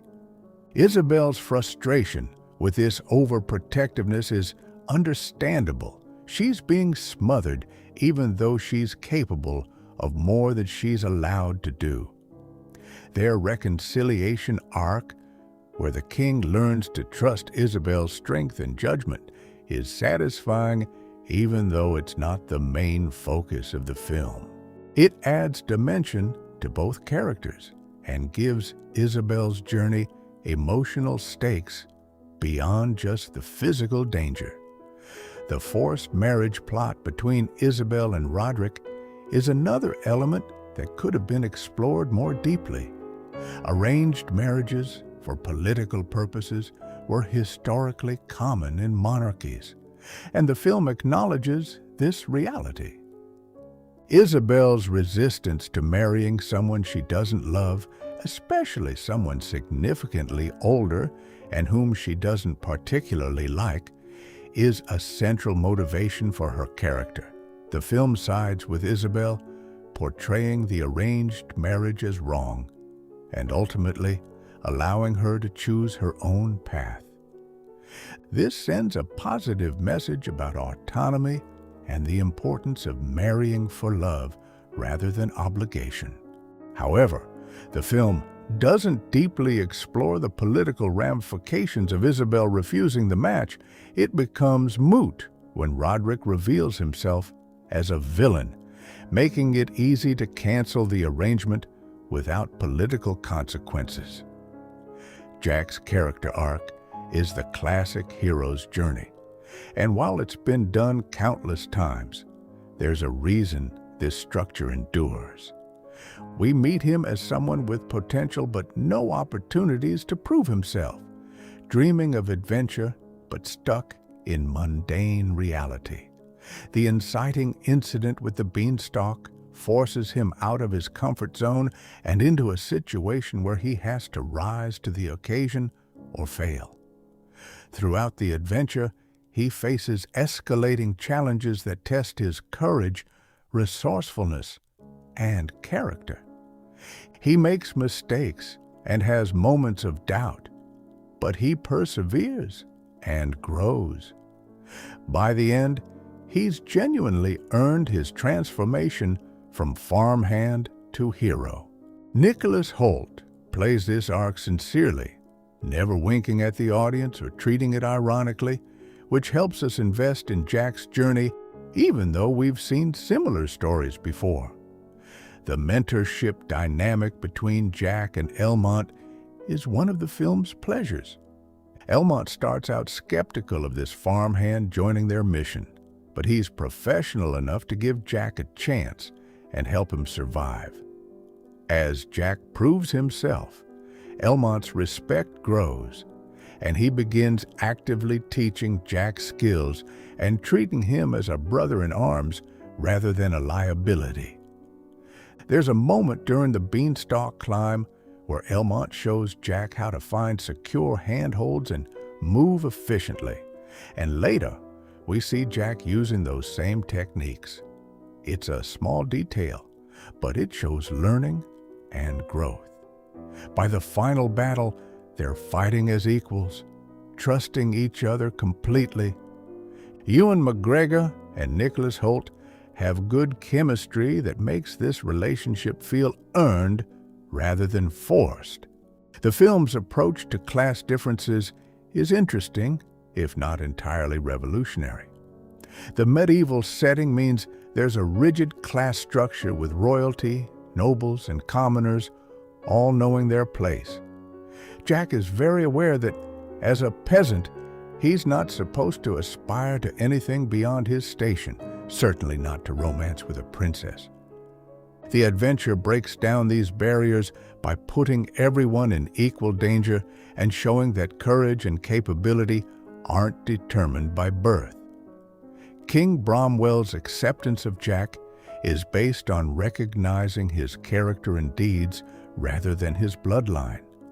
This is a nice democratic message wrapped in a medieval package, suggesting that merit should matter more than inherited status. Of course, it's easy to send this message in a fantasy film. Applying it to real-world inequality is more complicated. The magic system in Jack the Giant Slayer is fairly minimal and specific, rather than being a fully developed element. The magic beans are artifacts from the giant's realm that create instant beanstalks under the right conditions. The crown that can command giants is another magical artifact, created by humans during the ancient war using some kind of magic that's not fully explained. There's no wizards casting spells or magical creatures beyond the giants themselves, who are more of a different species than magical beings. This limited approach to magic keeps the focus on the adventure and characters, rather than getting bogged down in explaining how magic works. It's a tool to enable the story rather than the story itself, which is probably the right choice for this type of film. The ancient war backstory between humans and giants provides context for the current conflict without overwhelming the main story. We get enough information to understand why the giants were banished, why they're angry, and why there are magic beans and crowns lying around, but we don't get so much detail that it becomes a history lesson. The animated sequence at the beginning that shows this backstory is efficiently done, conveying necessary information quickly and with visual flair. It establishes the rules of the world and the stakes without being boring. Some viewers might have wanted more exploration of this history, perhaps through flashbacks or more detailed exposition, but the film chooses to keep moving forward rather than dwelling on the past.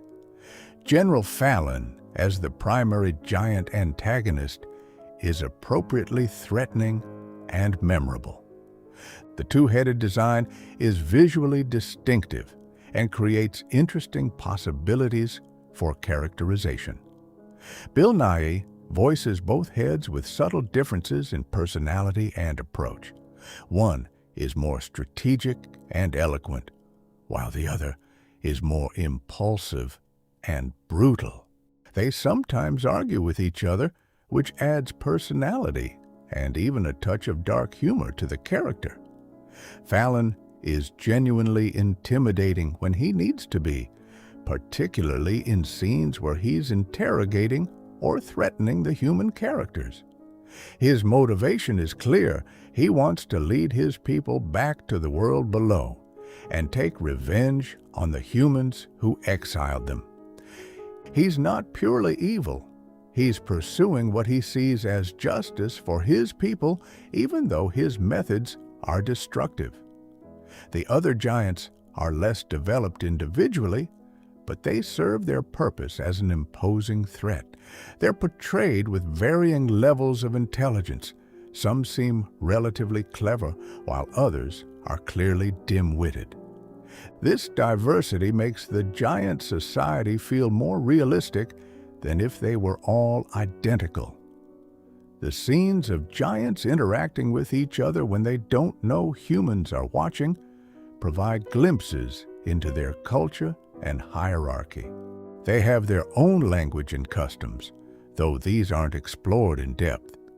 The design gives each giant individual features and characteristics so they don't all blend together visually.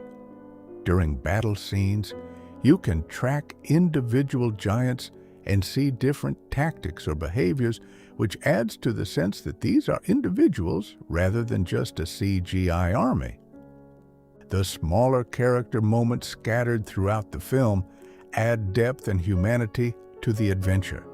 There's a scene where Jack and Isabel are resting during their ordeal, and they share stories about their lives, finding common ground despite their different backgrounds. It's a quiet moment that builds their relationship and gives both characters more dimension.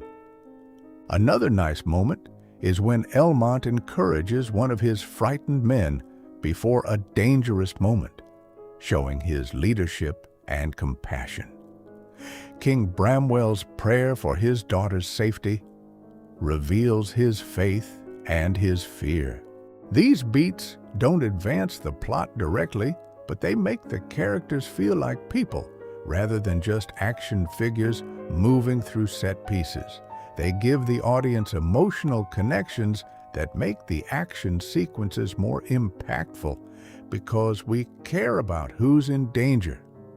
The humor, when it appears, tends to be situational rather than relying on one-liners or quips. There's humor in the contrast between Jack's inexperience and the knight's professionalism during the climb. There's dark comedy in some of the giants' casual conversations that reveal how little they think of humans. There are moments of physical comedy that arise naturally from the situations, like characters struggling with the scale of everything in the giant realm. The film doesn't stop for comedy beats or sacrifice tone for laughs, which keeps it feeling like an adventure first and foremost. The occasional lighter moments provide relief from tension without undercutting the stakes or making the story feel silly.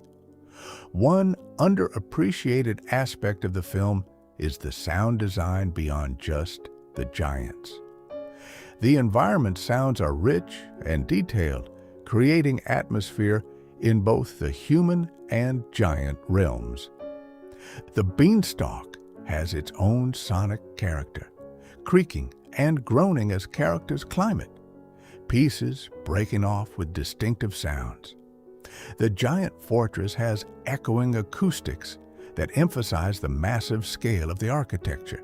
During battle scenes, there are layers of sound, metal on metal, shouts and orders, the impacts of siege weapons, the roars of giants, all mixed in a way that creates excitement without becoming muddy. The quieter moments have appropriate ambient sound, wind, distant thunder, the rustling of leaves that makes the environments feel real and lived in. John Ottman's musical score deserves more discussion because it does important work supporting the film's emotional and dramatic moments. The main theme has that adventure film quality, bold and brassy, with a memorable melody that suggests heroism and excitement. There are softer, more romantic themes for the developing relationship between Jack and Isabel.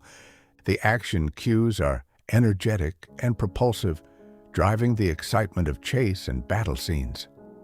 The music for the giant realm has a darker, more ominous quality that creates unease. Ottman knows when to pull back and let scenes play without music, and when to swell up and enhance emotional or dramatic moments. It's the kind of score that does its job so well you might not consciously notice it, which is actually a compliment to how well it's integrated. The costume design by Joanna Johnston shows attention to historical detail while maintaining a fantasy aesthetic. The knight's armor looks functional and well used, with dents and wear that suggest real campaigns rather than ceremonial dress. The leather and cloth elements are appropriate to the medieval period. Isabel's costumes balance her status as a princess with practicality. She's clearly nobility, but her clothes allow her to move and act when necessary. Jack's simple peasant clothing marks his class, but is also practical for someone who works on a farm. The giant's clothing is crude and primitive, made from rough materials and animal hides, which fits their culture and environment. Even background characters and extras have appropriate period clothing that helps sell the reality of the world. The production design creates distinct visual environments for different locations. The Kingdom of Cloister has that classic medieval fantasy look: stone castles, thatched roof buildings, muddy streets, torch-lit interiors. It feels lived in and authentic without being overly gritty or realistic to the point of being unpleasant to look at. The giant realm is completely different. All rocky crags, volcanic landscapes, and primitive stone construction. The contrast emphasizes how alien and hostile this environment is to the human characters. The giant's fortress is imposing and labyrinthine, creating opportunities for characters to hide and sneak around, but also emphasizing the danger of being trapped there. Each environment serves both visual and narrative purposes, looking distinctive while supporting the story being told. Bryan Singer's direction maintains visual clarity even in complex action sequences, which is more important than it might seem. In an era where some action films use rapid cutting and shaky cam to the point of incoherence, Jack the Giant Slayer keeps the camera relatively steady and the cuts measured so you can actually follow what's happening. The geography of action scenes is clear. You understand where characters are in relation to each other and the environment. This is crucial for building tension because the audience needs to understand the danger and the stakes. When someone is in peril, we need to see exactly what they're in danger from and how close it is. Singer's experience and classical approach to action filmmaking serves the film well in these moments. The film's structure follows the classic three-act format religiously, which provides solid narrative bones, even if it's predictable. The first act introduces characters, establishes the world, and sets up the conflict. The second act is the adventure, with escalating obstacles and complications. The third act is the climax and resolution, tying up the story threads and providing catharsis. Within this structure, there are smaller beats and reversals that keep things interesting. The revelation of Roderick's betrayal is a major turning point. The realization that the giants are planning an invasion raises the stakes beyond just rescuing Isabel. The moments where all seems lost before the heroes find a way to prevail create emotional dynamics. It's formula, but formula exists because it works when executed properly. Some viewers might find the film's straightforward approach to storytelling boring or predictable, and that's a valid perspective.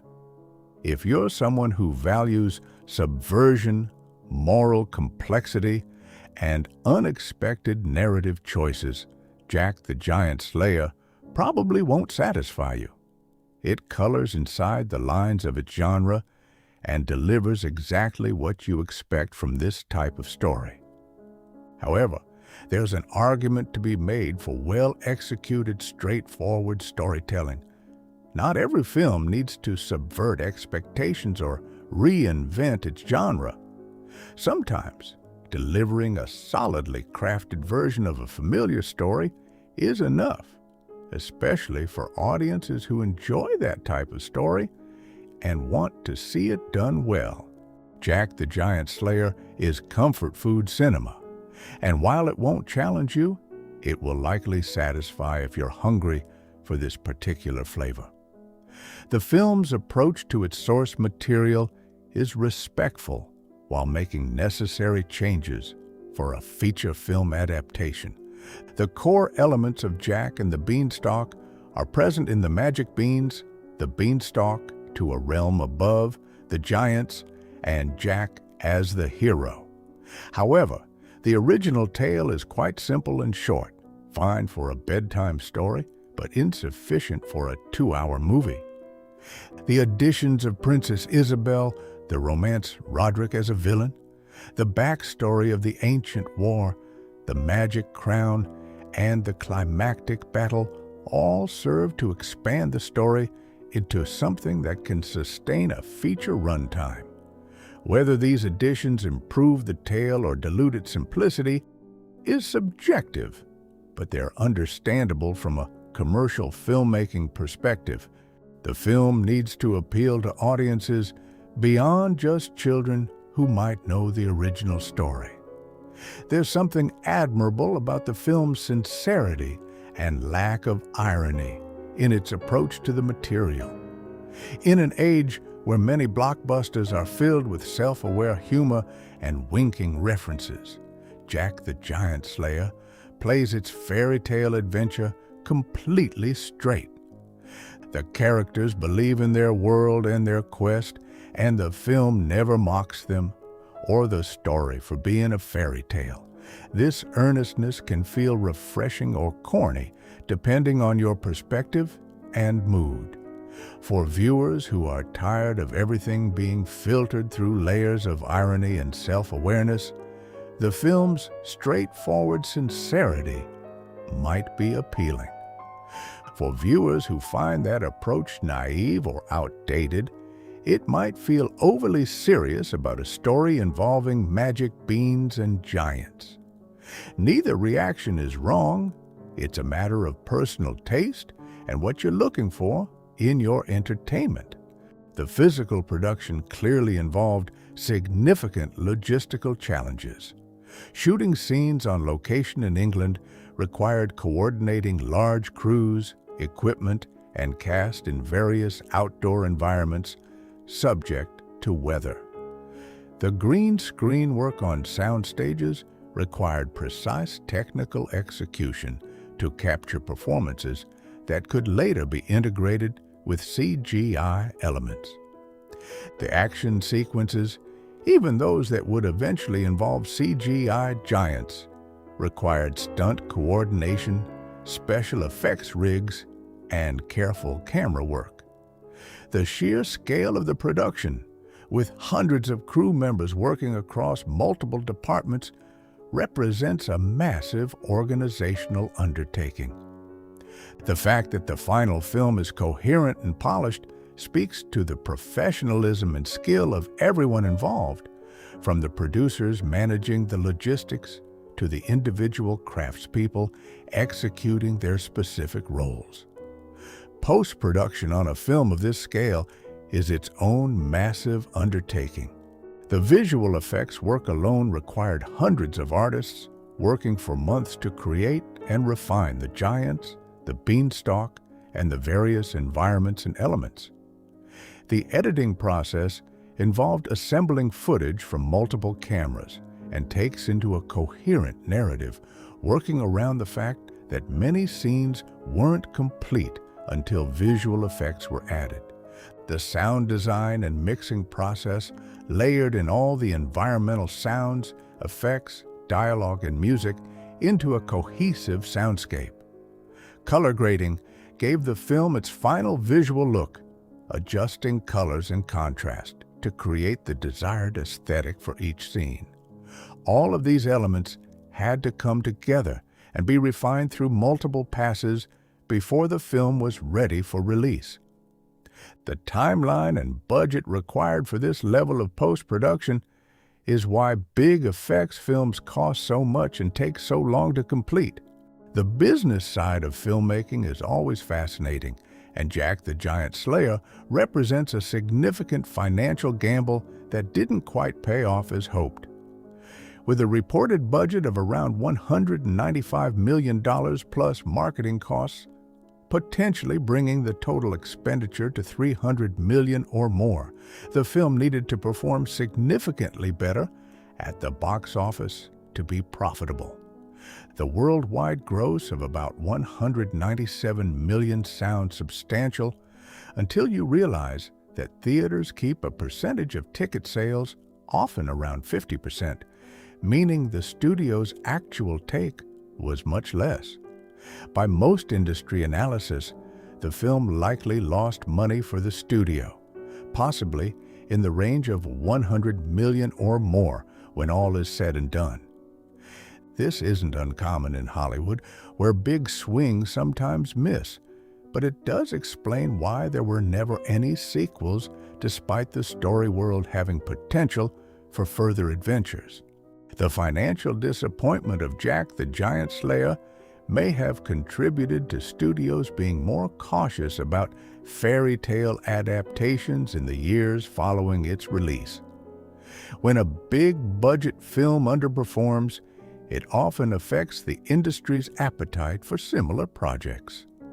The string of fairy tale adaptations in the early 2010s saw diminishing returns as audiences seemed to reach a saturation point with the concept. Some films in this subgenre succeeded. Maleficent did quite well for Disney, but others struggled. The lesson Hollywood seemed to take was that simply adapting a fairy tale with a big budget wasn't enough. You needed something extra to make it compelling to modern audiences. Whether that's a unique visual style, a compelling star, a fresh take on the material, or strong marketing that captures people's imagination, you need more than just competent execution of a familiar story. For Nicholas Hoult, Jack the Giant Slayer was an important step in his career, even though the film wasn't a massive success. It gave him experience carrying a big-budget blockbuster, working with green screens and CGI, and handling action sequences. These skills and the credibility of leading a major studio film helped him land subsequent roles in franchises like X-Men and Mad Max. Eleanor Tomlinson similarly used the experience to further her career, going on to significant television roles. Ewan McGregor was already established, and this was just one of many projects in his diverse filmography, but it allowed him to play in the fantasy adventure space and clearly have fun doing it. Stanley Tucci continues to be one of those character actors who elevates everything he's in, and his work here is another example of his range and commitment. The cast may have wished the film performed better commercially, but the work itself showcases their talents. For Bryan Singer, Jack the Giant Slayer represents an interesting detour in a career largely defined by superhero films and thrillers. It showed his ability to work in different genres and tones, even if the final result didn't achieve the same cultural impact as his X-Men films. The technical challenges of the production demonstrated his skills managing complex, effects-heavy projects. The film's underperformance likely didn't significantly harm his career, as he went on to direct X-Men Days of Future Past, which was a major success. Still, it's interesting to speculate how his career might have been different if Jack the Giant Slayer had been a massive hit that launched a franchise. Directors can sometimes become associated with a particular series or genre, and a successful fairy tale franchise might have taken Singer in a different direction creatively. The film's home video release gave it a second chance to find an audience beyond its theatrical run. DVD, Blu-ray, and eventually streaming availability meant that people who missed it in theaters or weren't interested in paying full ticket price could check it out at lower cost and risk. Home viewing is often more forgiving than theatrical viewing because expectations are different. Audiences watching at home are often more willing to give a film a chance even if they're unsure about it, whereas theatrical viewing requires more commitment of time and money, raising expectations. The film's visual spectacle is diminished on smaller screens compared to theatrical presentation, but the story and characters work fine in a home viewing context. It's the kind of film that has probably been discovered by many viewers through streaming services or cable broadcasts, building a modest fan base post-theatrical release. Looking at Jack the Giant Slayer through the lens of craft and technique, there's a lot to appreciate, even if the overall package doesn't fully come together into something great. The individual elements are generally well executed, good performances, impressive effects, solid production design, coherent direction, but they somehow don't combine into more than the sum of their parts. It's missing that special spark or unique vision that elevates good films into great ones. This isn't a failure of effort or skill. Everyone involved clearly worked hard and took the project seriously. Sometimes, despite everyone doing their job well, the final result just doesn't catch fire with audiences or critics. It's the mysterious alchemy of filmmaking, where you can do everything right on paper and still end up with something that's merely okay rather than exceptional. If there's a lesson in Jack the Giant Slayer for aspiring filmmakers, it might be that technical proficiency and big budgets aren't enough. You need a strong script that gives characters depth and creates emotional investment. You need a unique vision or perspective that makes your film stand out from others in its genre. You need to understand your audience and create something that resonates with them specifically. You need marketing that effectively communicates what the film is and why people should care. And even when you have all those elements, sometimes luck and timing play a role in whether a film connects with audiences. Jack the Giant Slayer shows that you can make a perfectly competent film that still struggles to find its audience in a crowded marketplace, which is both sobering and informative for anyone trying to make it in the film industry. For fans of the adventure genre who appreciate classic storytelling, solid craftsmanship, and big-budget spectacle, Jack the Giant Slayer offers a satisfying experience even if it's not transcendent. It delivers on its promises, provides entertainment value, and respects both its audience and its source material. It doesn't condescend or phone it in. It's a genuine attempt to create an exciting fantasy adventure that families can enjoy together. In that regard, it succeeds more often than it fails. The fact that it didn't become a massive cultural phenomenon or spawn sequels doesn't negate the enjoyment that can be derived from watching it. Not every film needs to be a game changer or a classic. Sometimes being an entertaining diversion is enough. The film's legacy is modest but not non-existent. It's remembered as a decent fantasy adventure from the early 2010s that had potential but didn't quite achieve greatness. It's a film that people who saw it generally remember positively even if they don't think about it often. It's used as an example in discussions of box office disappointments and the challenges of adapting fairy tales for modern audiences. It's a title that pops up when people are looking for fantasy adventures to stream on a quiet evening. It's part of the filmographies of its cast and crew, an experience they went through and learned from. These are not insignificant things, even if they're not the monumental cultural impact that the studio was hoping for when they greenlit the project.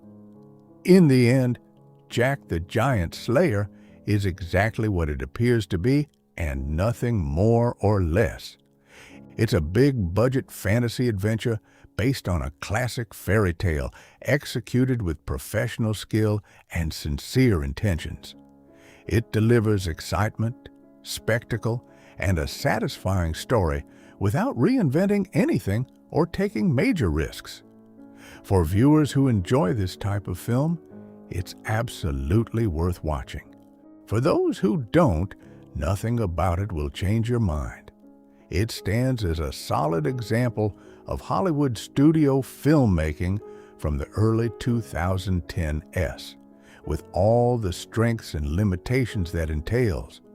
Whether you consider it an underrated gem or a forgettable mediocrity probably says as much about your personal tastes and what you value in movies as it does about the film itself. And really, that's true of most films. They're mirrors that reflect back our own preferences and biases as much as they're windows into other worlds.